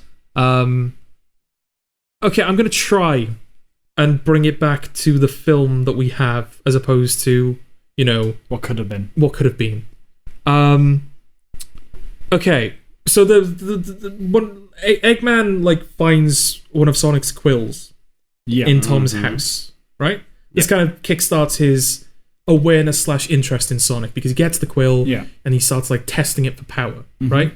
And there's that weird sequence where he's puts the quill in the machine and he's testing the power levels as he's dancing. Yeah. And there's a dinosaur and visuals, kids love it. The power goes all the way up to unlimited. Right. In this one quill of Sonic, unlimited energy exists. Right. Does the quill generate power independently of Sonic? Right, okay. This is a script thing now. Yeah, exactly. I mean, it ties back to the franchise a little bit in the sense that in the original 2D Sonic the original 2D Sonic games, and also kind of in some games after that, there are little animals called flickies that are hidden inside the robots. And that's what you do. You destroy the robot, the animal comes out, and it's free, it goes away. That's what the games are. I think this is this film's kind of equivalent of that. Right. Even though the fact that this is set in the human world, you don't have the same question in the games, which is why do these normal animals exist alongside anthropomorphic animals like Sonic? Eggman could just be capturing squirrels and turtles and shit and just putting them in robots. But I do think that's what this film is doing. It's the Sonic has electrical powers now. Yeah. Which is that's stupid. Right. Initially, I thought the excuse was going to be it's static electricity that's being charged and stored in his body. But at the end, he goes full Cole McGrath and sucks the electricity out of. Explain that. No one's gonna get that. Oh right, okay. There's a video game called Infamous in which the character has electricity powers, and in order to gain electricity, you go up to a source of electricity, and you kind of suck it out of. So it kind of travels through the air like lightning and sort of goes into your body, and that's what Sonic does at the end, right? He does that, and it sucks the electricity out of Robotnik's machine. So his electrical powers are independent of his speed. He is just electric, I guess. And his quills, his individual quills, are apparently a source of infinite energy. I don't know about the infinite. It says unlimited. No, I'm not disagreeing with you. Yeah. I'm saying I don't know about the infinite aspect, but I guess the thinking is probably they're like batteries. Okay. So when they are taken away from him, they still have a charge. Right. He's charged them up, and now they still have a charge. But Sonic sucks the energy out of that quill, presumably draining it of all its power. Right. Post-credits, Robotnik is on that mushroom planet, and he has the quill, and it's filled with energy again. Right. So they do generate energy independent of Sonic. Dunno. The whole reason he was banished to Earth in the first place, right, was because the Echidna tribe, which were those like tribal people that were hunting him down. Dogs. Echidnas. Okay. Don't do this. if you're gonna make fun of the film, at least make fun of it for reasons that things it does. That's not making fun of the film. Or making fun of Sonic. Okay. Show some fucking respect, Sam. But I don't respect it at all. Anyway, the Echidnas are hunting him down. There's a line where someone asks him about the rings, like how do the ring portals work, and he's like, "Oh, it's how all advanced cultures travel." Right. And the Echidnas were like hunting him with like spears and bows and arrows. Okay. So what the fuck was going on there? Yeah. But yeah, so I think this is this film's facsimile of the animals in the capsules, or the animals in the robots. Is like, Sonic himself is a source of energy, and that's what Robotnik wants. Mm-hmm. It's never explicitly stated in the games, but I always assumed that the little robot, the animals in the robots, were not only a power source, but also kind of a rudimentary AI that was like actually allowing the robot to like follow orders, whereas the quill is just a source of energy. Right. So if you look at it on that level, it's a step backwards in some regard. Why did it have to be unlimited energy?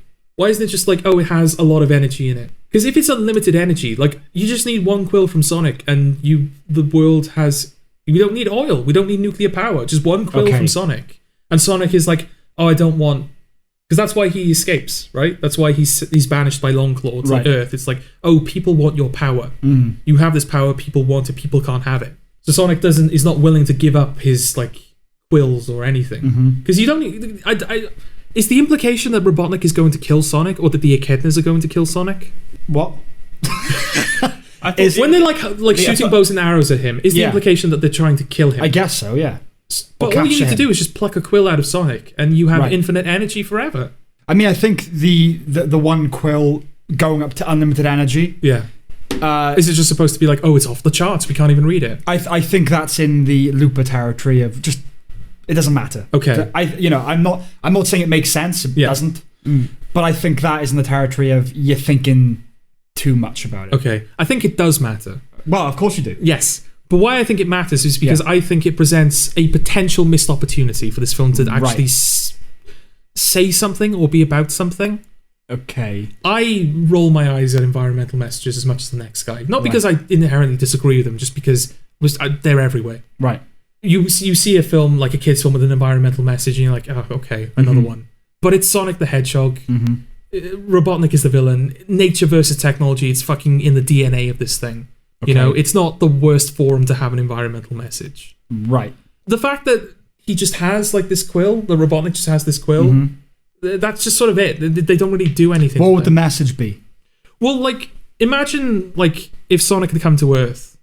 And obviously this is just like a hypothetical pitch now. Right. But it's sort of like showing how maybe the script, even the script that we have as opposed to a script that I would want, could be improved. The script that we have could be improved, I should say.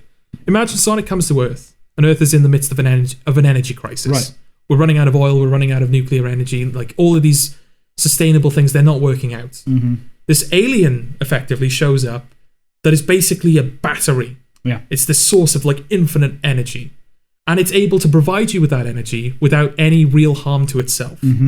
So obviously the government are like, hey, alien, can we have some of your energy? And you keep Robotnik in the film and he wants to kill Sonic or like farm Sonic or whatever. So you have like a bad guy. It's like, his intentions aren't pure.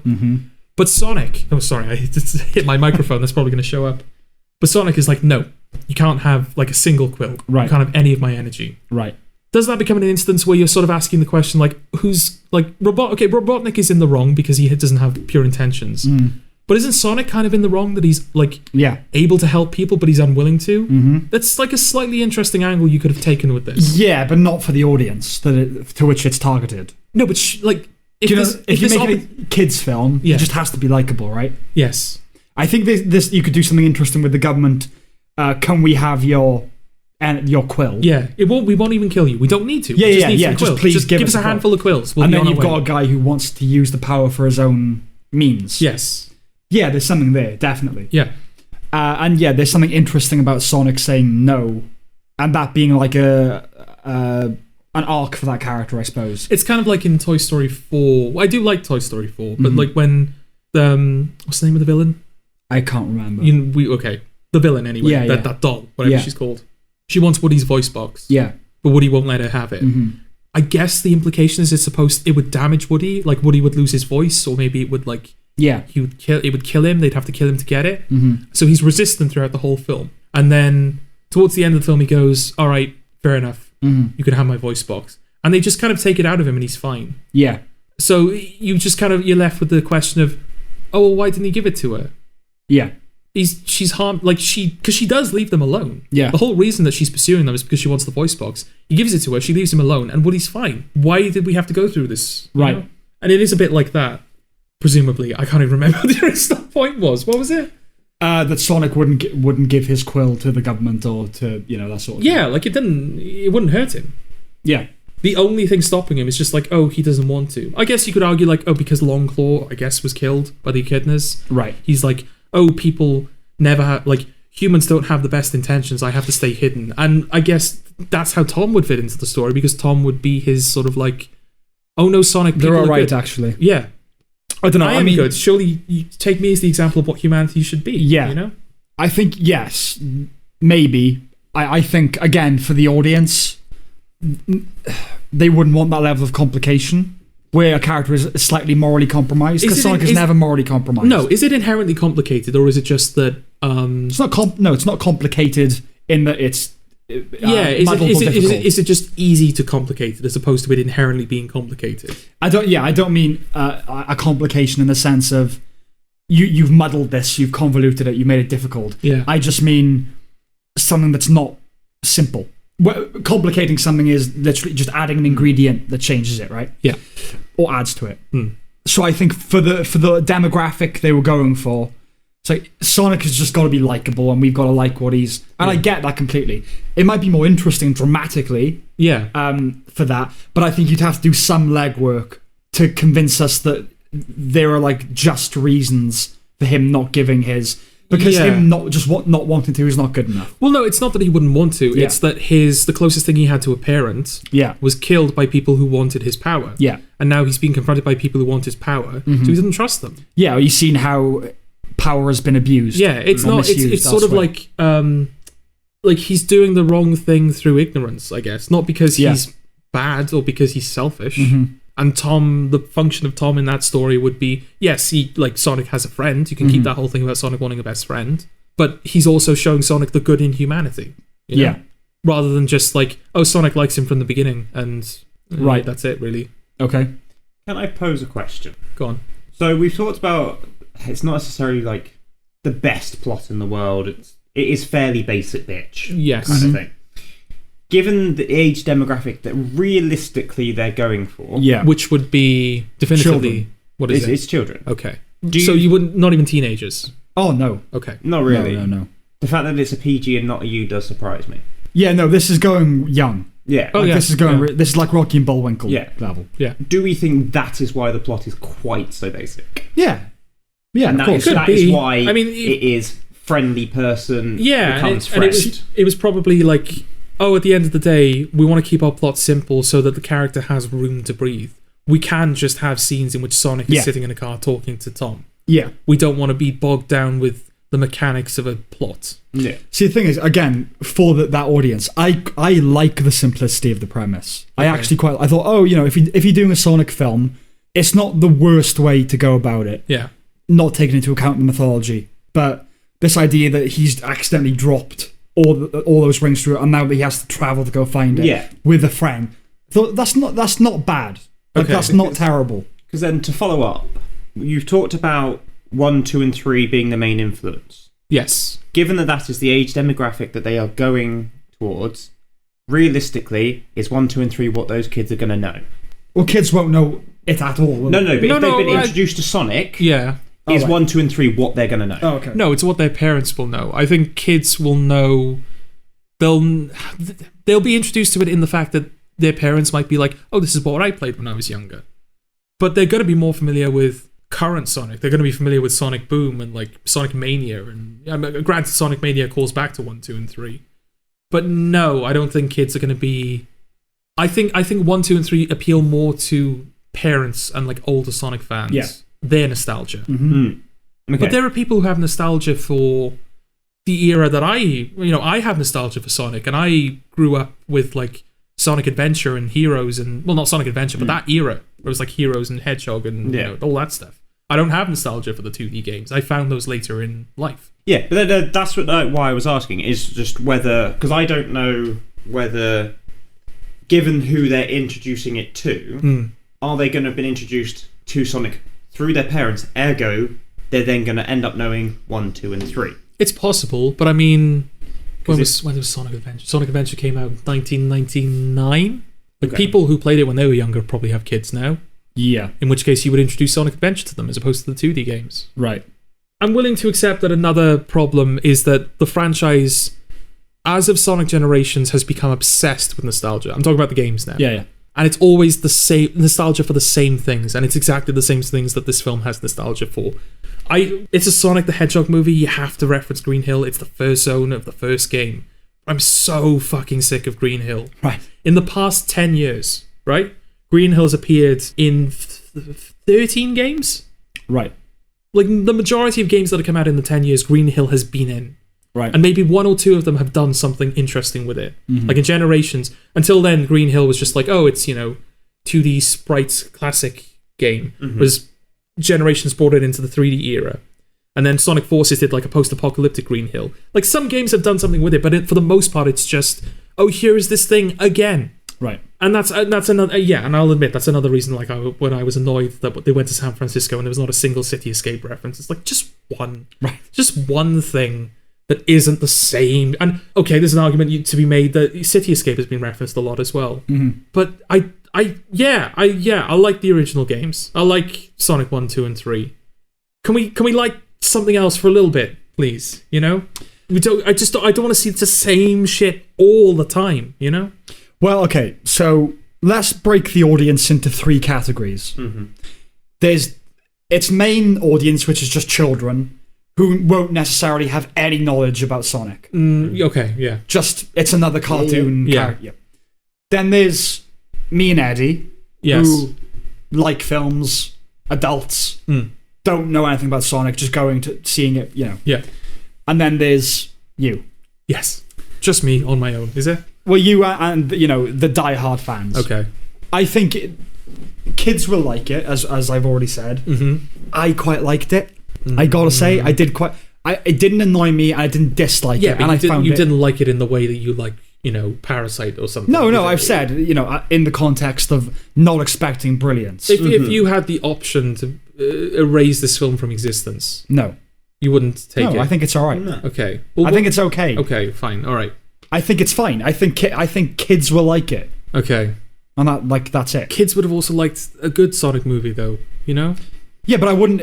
You're asking me if I could create a universe where there was a better Sonic film? Or you asking me if I would just delete this one, because they're 2 very different things? Yeah, I didn't want this film, as we've said at the beginning, I didn't want this film to be good, purely because I didn't like what they'd done with it and the direction they were taking. I also didn't want this film to do too well, because I didn't want Paramount to get the idea that this was a good direction to take the character. Right. At the very last post-credit scene, mid-credit scene, Tails shows up. Right. Tails the Fox. Which makes no fucking sense, right? Why? Because in the games, Sonic is 15 and Tails is 8.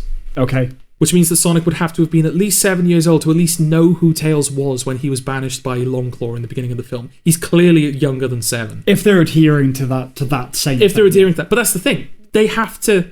Because we're given so little of Tails, we just kind of have to assume, he is the Tails we know from the games. He's Sonic's best friend. I know what you mean. But it doesn't make any sense. This is where a studio's got the word sequel written all over your forehead. Like, exactly. Am I supposed to be fucking impressed? Prepare yourself. Am I supposed to be fucking happy that Tails shows up? Well, you are supposed to be, yeah. Am I like, do I go watch the next film? At the end of that, you're going to tease Knuckles. But I'm going to have to watch 19 of these fucking things before you actually start using the property that you fucking paid for. You started using the characters and the lore of the property that you fucking paid for. That's what I wanted. It's a bit pathetic, isn't it? A little bit. Don't you think? That's passionate on another level. That's what I wanted. Oh yeah, Tail. Oh, it's great. Oh, look at the very end in like the last 2 minutes. He looks like Robotnik. Oh wow. Oh wow, what a good film. Not a good film, but it's that. Oh wow, as a fan, I'm so sated. It's in there for that reason, though, isn't it? Exactly. Why did he look like he looks like Robotnik? Why did he not look like Robotnik until then? I don't know. He had to get banished to the mushroom land to grow the tash. Right. Okay. Yeah, because he's gone mad, isn't he? Yeah, is the idea. Yeah. I will say, you don't have to say anything about it, but just to throw it out there, I think that's a dig at Mario. I've heard other people say it's a dig at Mario. One of my notes is Mario Des. Yeah. And that's when he said Mushroom Land. I hate mushrooms. They're stinky. It's a Mario Des. Oh yeah, which is fine. That's good sport. Yeah. It's well, I mean that is classic Sonic. Okay. They did that in the 90s. Sega would just like make ads just like dissing Nintendo constantly. Genesis does what Nintendo don't. It was like one of the like iconic catchphrases of that era. Yeah. So no, I thought that, even as someone who's not intimately acquainted with all this stuff. Yeah, and I think a lot of people initially assumed it was a reference to Mushroom Hill, which is a zone from Sonic and Knuckles, but no, I think it's definitely a Mario diss. Yeah. And the fact that the villain ends up getting banished there, it's like, yeah, okay. I'm going crazy there. Yeah, exactly. Yeah. Like, okay, yeah, fine. I'm alright with that, because yeah, that's exactly what Sonic was like. Okay. I don't know what Eggman, the character, is like in the games. Just talking about it from the film perspective, I liked the characterization. I know it is just Jim Carrey, yes, but I liked the motivation that he had to prove he was smarter than you. Yes, and I liked that. I liked this idea that he was a bullied kid, and I was like, I'm smarter than you, and I'll fucking prove it. I liked that angle because that did come across a few times. Is there because the dominant trait of Eggman outside of his appearance, because again these are not particularly deep characters within their source material. A lot of the appeal is from the design of those characters, which again is why it's so disheartening that the original design for Sonic turned and that sacrilegious, and that Jim Carrey is like, you know, the appeal of Eggman is that he's like he's a fat bloke, so he's funny. It's funny because fat blokes are funny. I say that as a fat bloke myself, but also because he's like 6 foot and Sonic is like 3'5". He towers over these characters. Right. He can switch back and forth between imposing and buffoon. Right. Like a villainy and buffoonery. You can switch back and forth on the fly because the design accommodates for that. And in comes Jim Carrey. He's just kind of like this. Granted, Jim Carrey is tall. I think he's taller than most of the people in the film.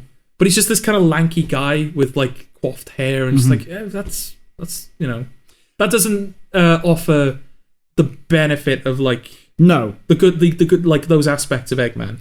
Well, let's say they're trying to do a villain origin story in a sense as well. Aren't they? Which I was sort of expecting. Which is okay. Yeah, you know, if this wasn't a Sonic origin story, it would be a Sonic versus Robotnik origin story. Which I was prepared for from the start. Yeah, you know, I think that's okay. Yeah, and if you want to establish your own side universe, which these films might become, then from you need to start with how the villain met the hero. And I think within, you know, with the idea that Robotnik is just a human, just a guy from Earth that will become Eggman.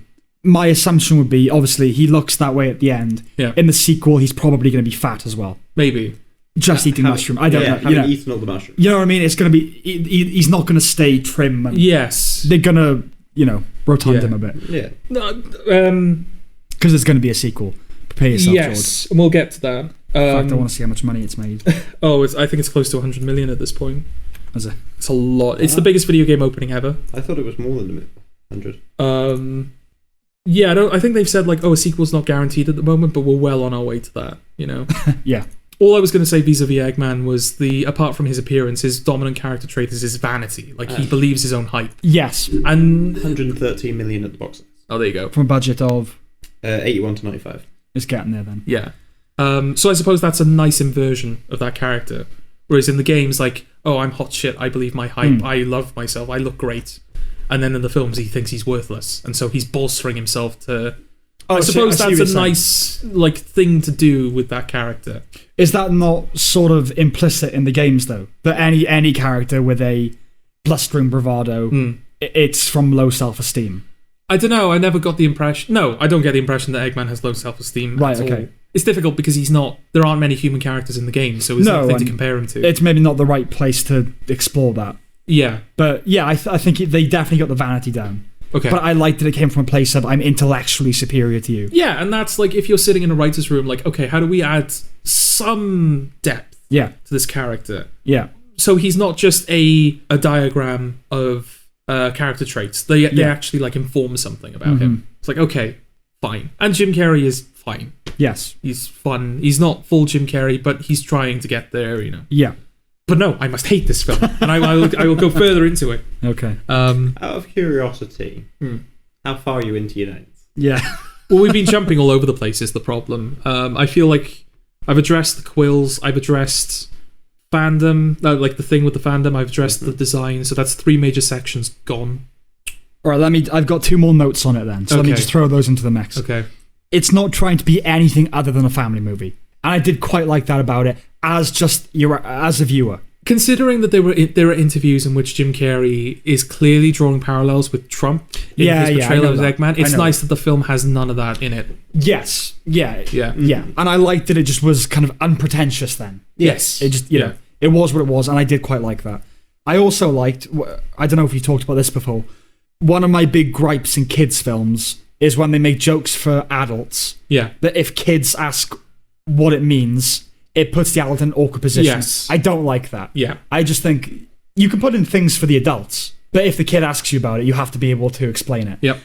And there was a joke for adults in there that I feel like kids could have been pacified with an So it's when Jim Carrey says, "Look what came out of my egg sack." Yeah. Okay. I was like, okay, that's a line for the adults who kind of get what he means. Yeah. But if kids ask, because he says, "Oh, did that come out of your egg sack? Look what came out of my egg sack." Yeah. And I feel like an adult could say, "Oh, he just means his like bag of stuff." Right. Okay. Do you know what I mean? Yeah. That you wouldn't have to go, "Oh, he's talking about his balls." Although I will henceforth refer to them purely as a bag of stuff. A bag of stuff. Yeah, hey, ladies, you wanna see what's in my bag of stuff? What? That's I horrible. think I'd rather you refer to him as your egg sack. Yeah. No, it's funny. I think it was I just just like think of bag of Marge stuff. every time I think of egg sacks now. Think of what? Marge. Oh, yes. Oh wow. Yeah. All right, go on then. Solo. They show Sonic's feet. We talked about this. Did we? Yeah, about how size of the feet and the hands. No, not the size of the feet. They Right. show his feet, like his bare. Oh, his feet. actual feet. Yeah. Okay. It's admittedly it's through like holes in his socks. Right. But you see his feet. Right. I don't think this film knows the forces that it's fucking with. I don't think it comprehends. Okay, I'm getting definite like office shooter vibes. Are you gonna go to the Sega or what Paramount headquarters and shoot it up? Are you gonna? No. do that? I'm Okay. just like I don't know. Beware the transcript. Like the fact that they're showing Sonic's feet, admittedly not in their entirety, but the fact that they're showing his feet is either an indication this film knows exactly what it's doing, or it has no idea what it's doing. Unpack what you mean. Are you familiar with like there's an unwritten rule of the internet, right? That if you type in your name, the Hedgehog, so if you type Sam the Hedgehog into Google or Eddie the Hedgehog, there will be fan art of your character. Right. Because DeviantArt is a flood with Sonic fan art. Putting that theory to test right now. Okay. I mean, I can't spell my fucking name, right? But is there an Eddie the Hedgehog? There is. Is there a Sam the Hedgehog? Gonna find out now. Fucking green. What the fuck is this shit? where do you go for this stuff? Just Google it, innit? Yeah, just go on Google. Oh yeah, there's a few. Yeah. It's a female. Okay. Oh, that's interesting. That's annoying. Yeah. Try Samuel the Hedgehog. Go on. Sonic Fanon Wiki. What? Oh, so there is a character called Samuel the Hedgehog in Sonic the Hedgehog. There is Maybe there is an Eddie the Hedgehog. It's Julie's best friend. He's apparently. Samuel the Hedgehog is a former resident of the Pyranic Empire That might be comic stuff. who serves as a political agitator after witnessing his home get destroyed by his own home country. I'm not familiar with this. It just looks like Sonic that's green. Like Are you dark sure green. this is like official stuff, or is this someone coming up with like fan stuff? Yeah, I don't know. Okay. But yes, there is. Okay, right, Yes. go on. So there's that rule. Yes, the internet is a flood with Sonic fan art. It's also a flood with Sonic porn.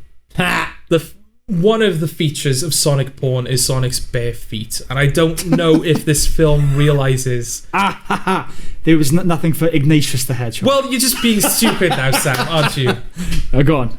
Not only that, but as soon as someone susceptible to this stuff hears this, there will be an Ignatius the Hedgehog online. Sure. No one's going to listen. How many times do you watch Sonic porn?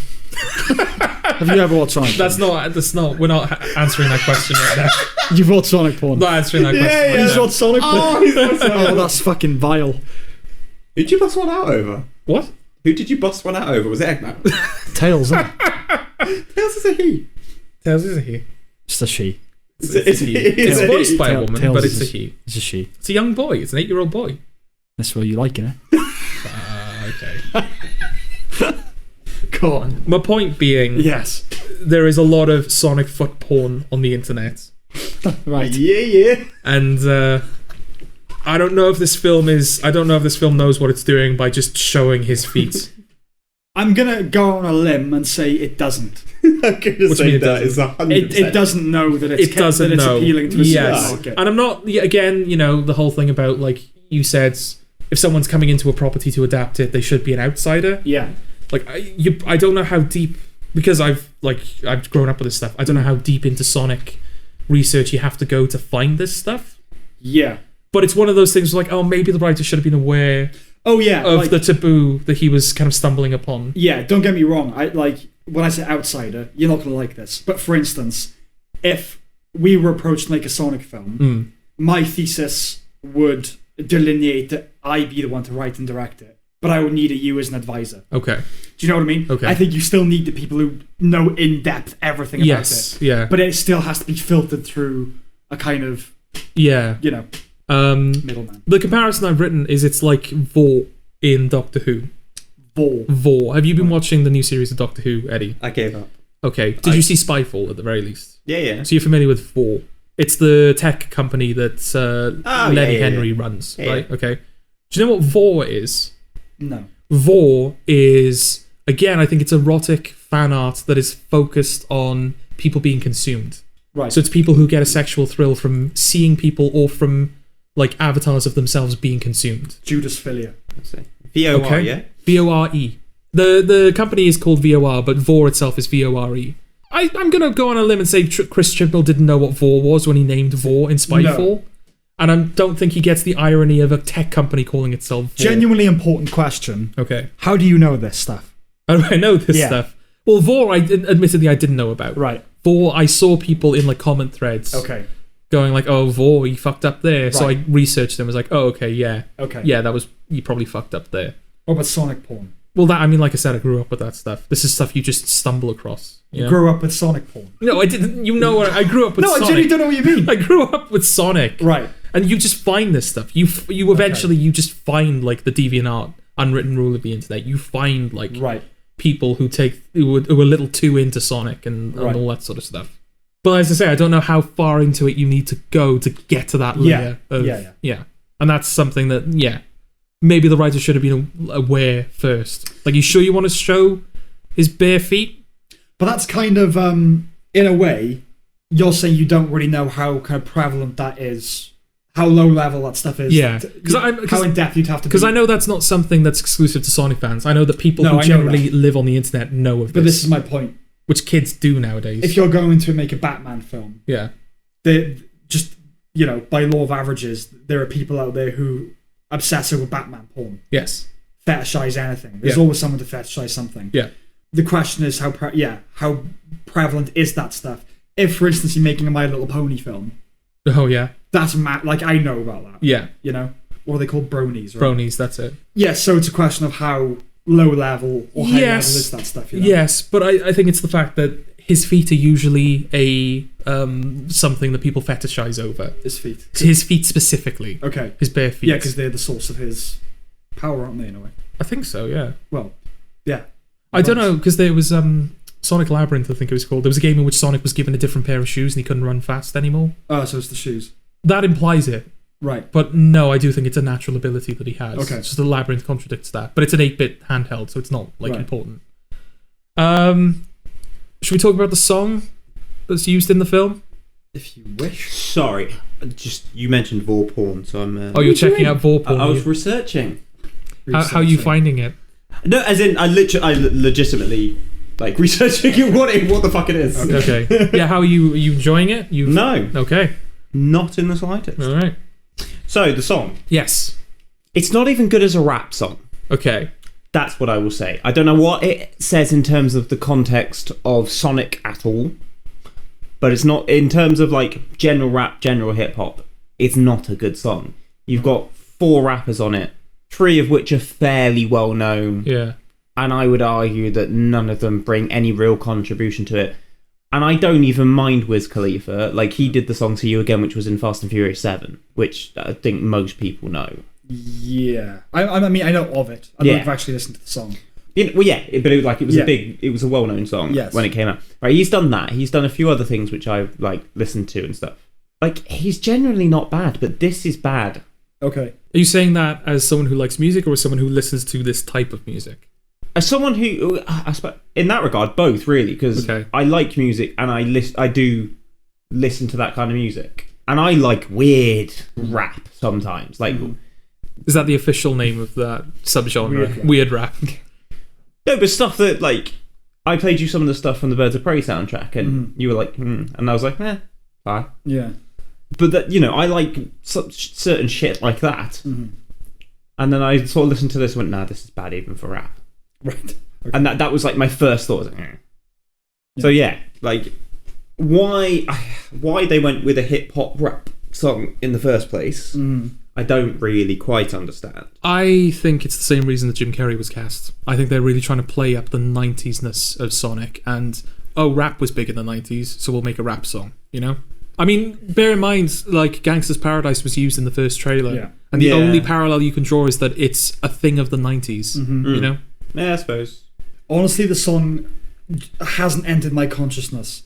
Before we started, it's an utterly forgettable song. Before we started recording, you said, should we talk about the song? There's a song?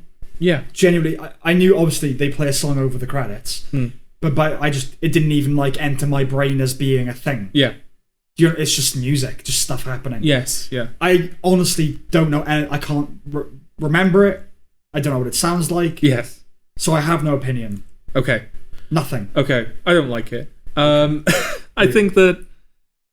Okay, I'm not going to be one of these people who are like, you know, why did they pick a rap song? Why didn't they use Crush 40? Why didn't they use, like, the people who do, like, the music for Sonic? To me, because I grew up with the games in which Crush 40 was, like, you know, they were doing the vocal themes and the guitarist was composing most of the music. And to me, that is the sound of Sonic. That is what Sonic sounds like. Right.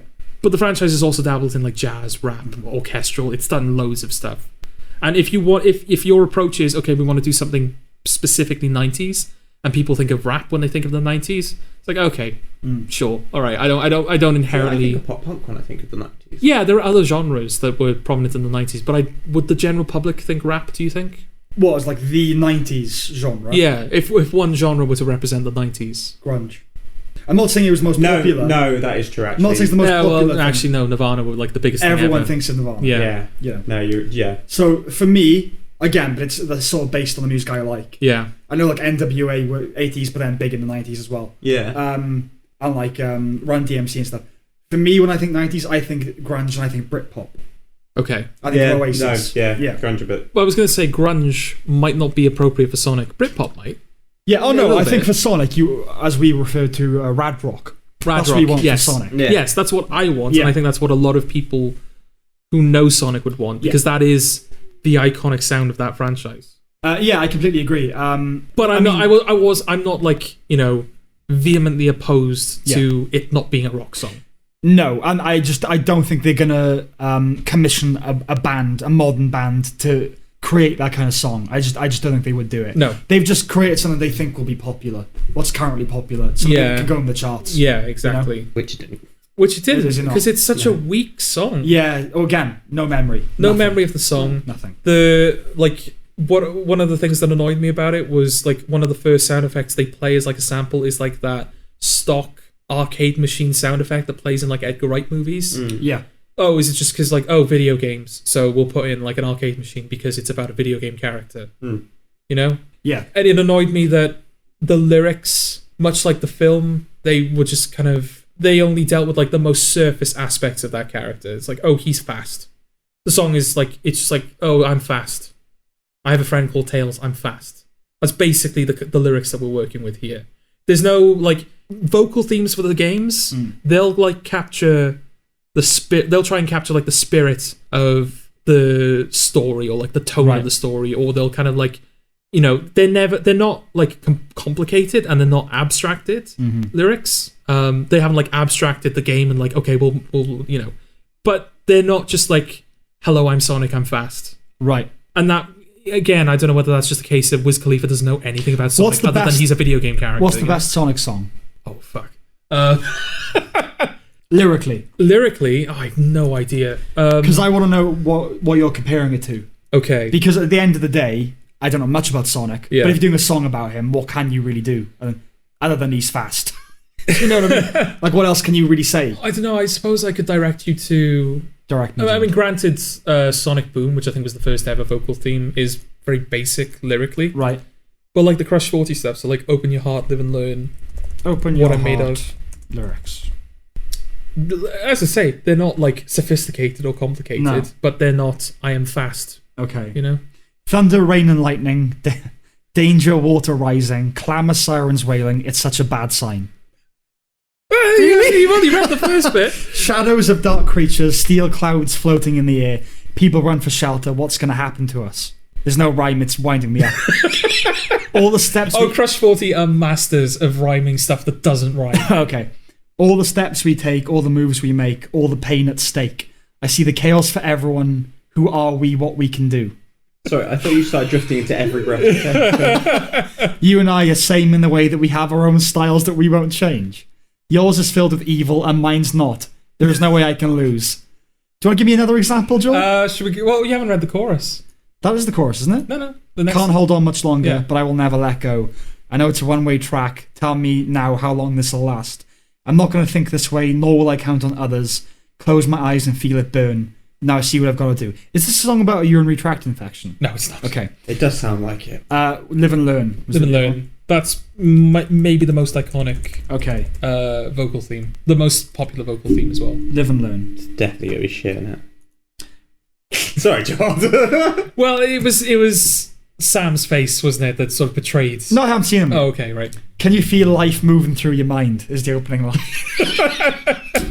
Can you feel life moving through your mind?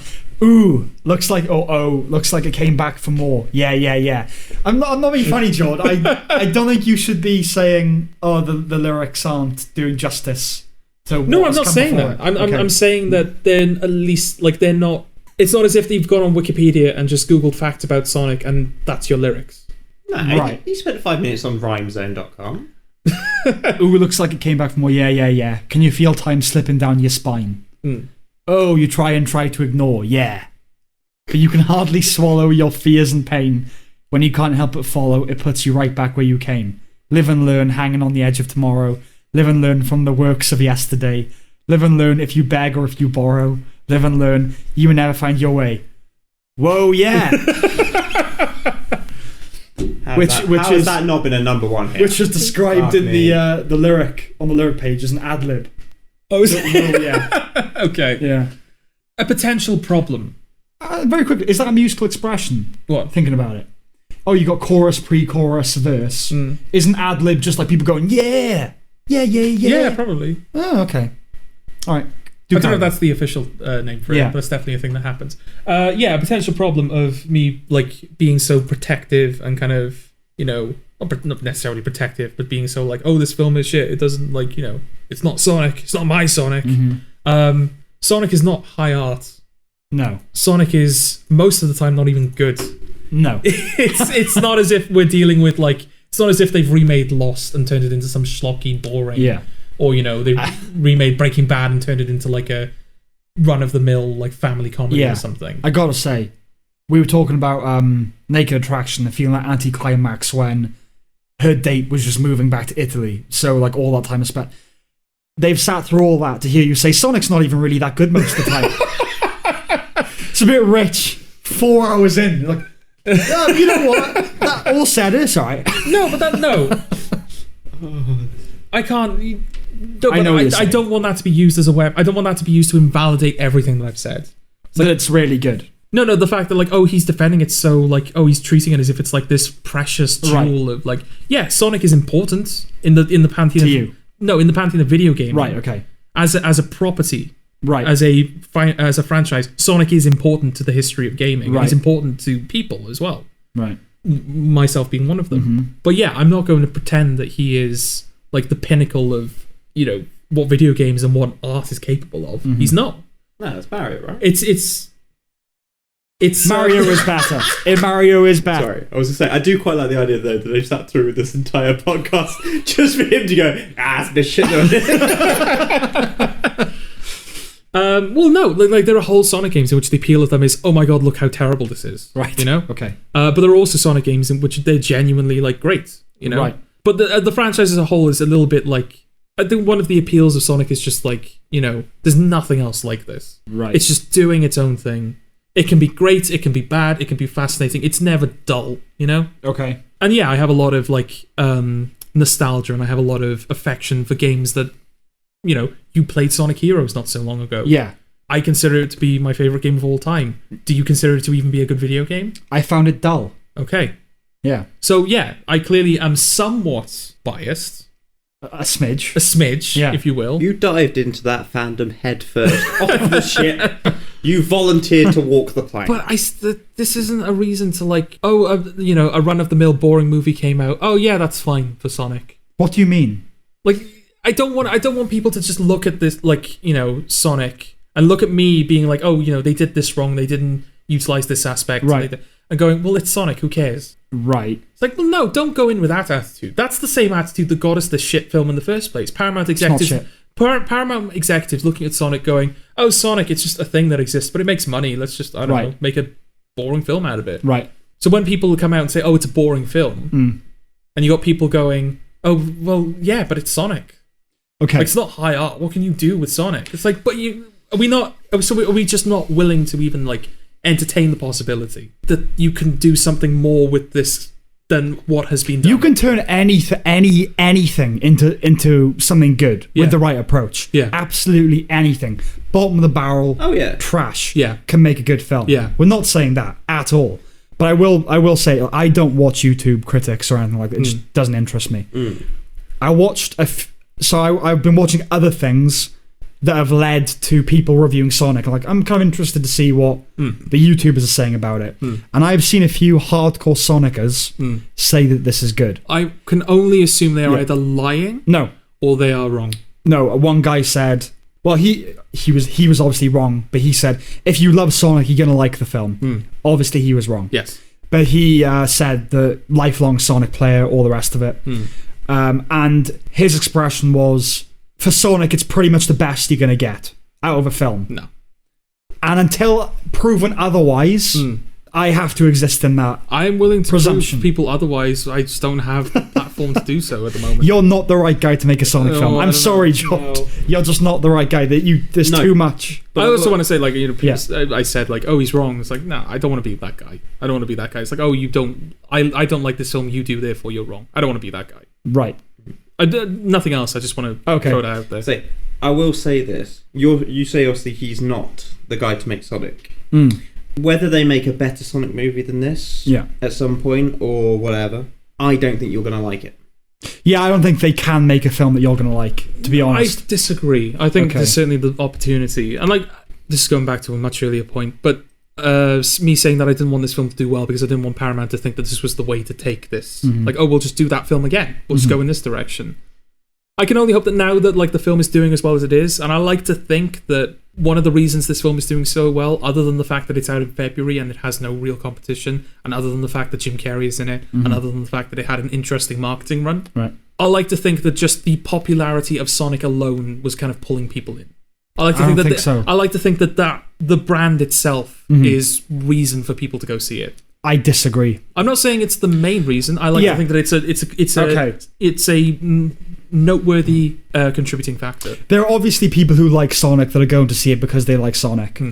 But like I would say 90% of the people who are going to see it are just going to see it because it's a film. You know? And with their kids. Okay. Yeah. You know? And when I say you're not the right guy for the job, I'm sure you could make a decent Sonic. but it would worry me. I wouldn't hire you to make a Sonic film. This is not even thing. I think he's fully capable of making a Sonic film. Yeah. I don't think he'd like what he would make. Yeah, there might be too much love for it. Okay. Wait, what? I mean, any decent artist is never really proud of, Yeah. It could always be improved. Yes. But I don't think you could... like when in episode 6 or whatever, where we were talking about Sonic, and you were like, I have so much to say, I can't say anything. Yeah. I feel like if, go make a Sonic film, you couldn't take one step. Like, oh, what if I mess that bit up? Okay. Or, too precious. Okay. And that's fine. It's obviously very important to you. Yeah, I like to think that a level of professionalism would take over. I'm not just a fan who isn't familiar with the process behind making films. Like, I'm an editor, I'm a writer, I aspire to be a filmmaker as I grow up, or to at least be involved in the process of making films. I do know about that. I know when, you're deviating from the structure a film should take, and I know stuff like that. And that's the perspective I'm coming at it from. It is primarily as a fan, but it's also as someone who watches films. Right. So how about this as a challenge then? Go on. For later in the year, so not for now. We'll get together on a podcast, write a short Sonic script, just like a Sonic Small. Okay, that's not a bad idea, actually. Yeah, I'm up for that. I think we'd have to limit how long. Maybe a little bit. Otherwise, he's going to give us a 300-page script to read. I know not to do that. At least. Do you have Sonic scripts? No. I have ideas. Okay. I have outlines for games as well, but I admit that I know nothing about video game development. That's just the story and stuff. Do you have an outline for a film? Not a cohesive one. I have ideas though. Okay. Never mind writing a short then. Write a treatment for a film.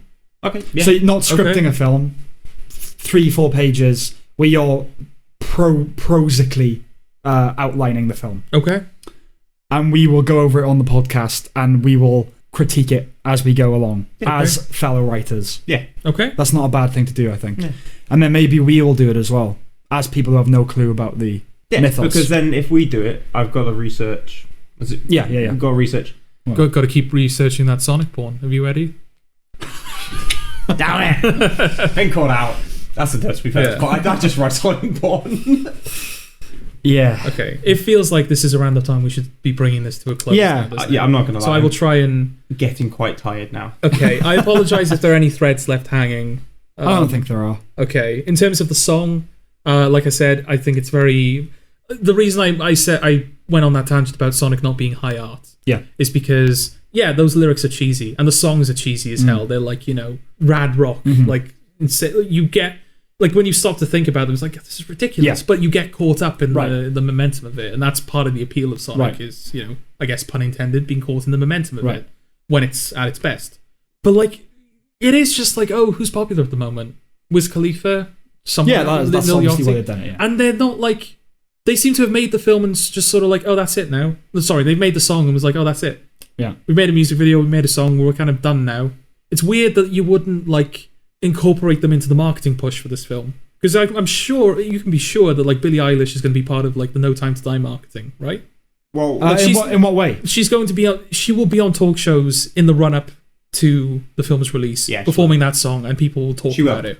He's not wrong. Yeah. She won't be sent out to promote the film. No, she won't be sent out to promote the film, but she will be sent out to perform that song, and then people will go, "Oh, so what was it like working on a Bond song? Have you seen the film?" She's going to do interviews about it. So, but she won't be part. There's no way she signed a contract that stipulates that she has to be part of the press. No, not at all. But yes, I agree. But I've not seen a single live performance of this song. They just released it on YouTube, and that was that. No, they're debuting it at a certain event. I can't remember. Oh, right, okay. What that is exactly, but they should have debuted it at the Oscars. They should have. It was obviously done by then. Yeah, but instead of Eminem. Yeah, I'm glad Eminem was there. Right, are you done with Sonic? Am I done with Sonic? He's never done with Sonic. For now, and we can have a moratorium until the next inevitable film, or indeed this treatment project. I think so. I didn't want the film to do well because I thought Paramount would feel no need to course correct, and I didn't want this film to do badly because I didn't want Sonic to be seen as box office cancer. It's we can't make a Sonic film; they don't make money. But it's doing very well critically, or at least it's doing okay. It's doing okay critically. Yeah. It's doing pretty well financially. I think a sequel's inevitable, basically. I think so. Point. Yeah. So I don't like this film. Okay. But if this is now an opportunity, that now that Sonic is like back in the public eye, people are more aware of him than they were when it was just like the games. Mm-hmm. My only hope from now on is that like more talented people or more creative people or the people who were working on it are given more creative freedom to kind of take this new film universe and just kind of run with it. Mm-hmm. That is how I will end my discussion. My whatever that was. Whatever that was. Eddie, what's your final word on Sonic? I fell asleep. Okay, my final word is, just as a film, it's okay. It's better than I thought it was going to be. It was inoffensive. It's going to please its audience. And I did genuinely find it quite charming. I'd be lying if I said I didn't. And this is coming from the gloom monger. That is true. And removing all contrarianism from the equation. Because I tried hard. I was like, I'm going to prod him. I suppose I at least appreciate that. Yes. That wasn't trolling. No trolling. From you. Yeah. So, that was Sonic. That was Sonic. And you go on. No, say what you were going to say.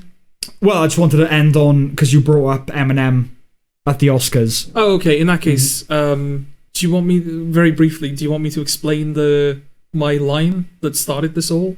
Where I was like, I guess there's now two ways that Sonic can give you cancer. Yeah, okay. I didn't know what the hell you were talking about, but I thought you were going to contextualize it. And then it just, that happened. I guess that was once the intention. Okay. Basically, there's a protein in the human body called Sonic Hedgehog, which is it's instrumental in, like, when you're in the womb. I think it's instrumental in the development of your limbs. But as you get older, it's a part of the process in which cells like divide and grow. Right. So obviously, if that protein becomes too active, it can lead to the development of tumors. Yes. So that obviously because cancer, because the film's terrible, it's cancer, but also it was supposed to be like look, okay, this is where I'm coming from. Right. I know this factoid, so I know your stuff. I know my stuff. Yeah. So you. But I couldn't even fucking use it because the film was fine. It's a bad Sonic, but as a film that's just like, oh, it's here now, it's fine. Good. I'm glad you've conceded that point. After all that, it's fine. Well, I still don't like it. No, I know. But objectively, I know, acknowledge George. it is fine. Okay. You happy now? Yeah.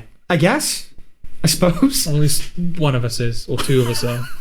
I'm just happy we won't have to talk about this for a long time. Until the next one comes out. Until next, well, and then the next 5 in which they fucking. Nah, we'll discuss the sequel. I'm not discussing 5 more of these. Yeah. Okay, right. So you mentioned Eminem at the Oscars. I did. I sort of wanted to talk about it, but I feel like it's just a nice decompression. Yeah, let's calm down now. Obviously, it was arbitrary in performing at the Oscars, completely random. Yeah. But so we started this. We're talking about conservative critics having a go at a foreign language film winning Best Picture. Mm-hmm. Let's end on talking about liberal critics saying, "Oh, look at all those white people awkwardly dancing to rap." As if they know. Now, obviously, a lot of them didn't know what to make of it. Mm-hmm. They were trying to make a show like they knew what they were doing. Mm. But you have these white people saying, "Oh, they're acting like such white people." What? I'm not arguing for racial superiority here. But have some fucking pride in yourself. Yeah. Look at all those white. You are white. Yeah.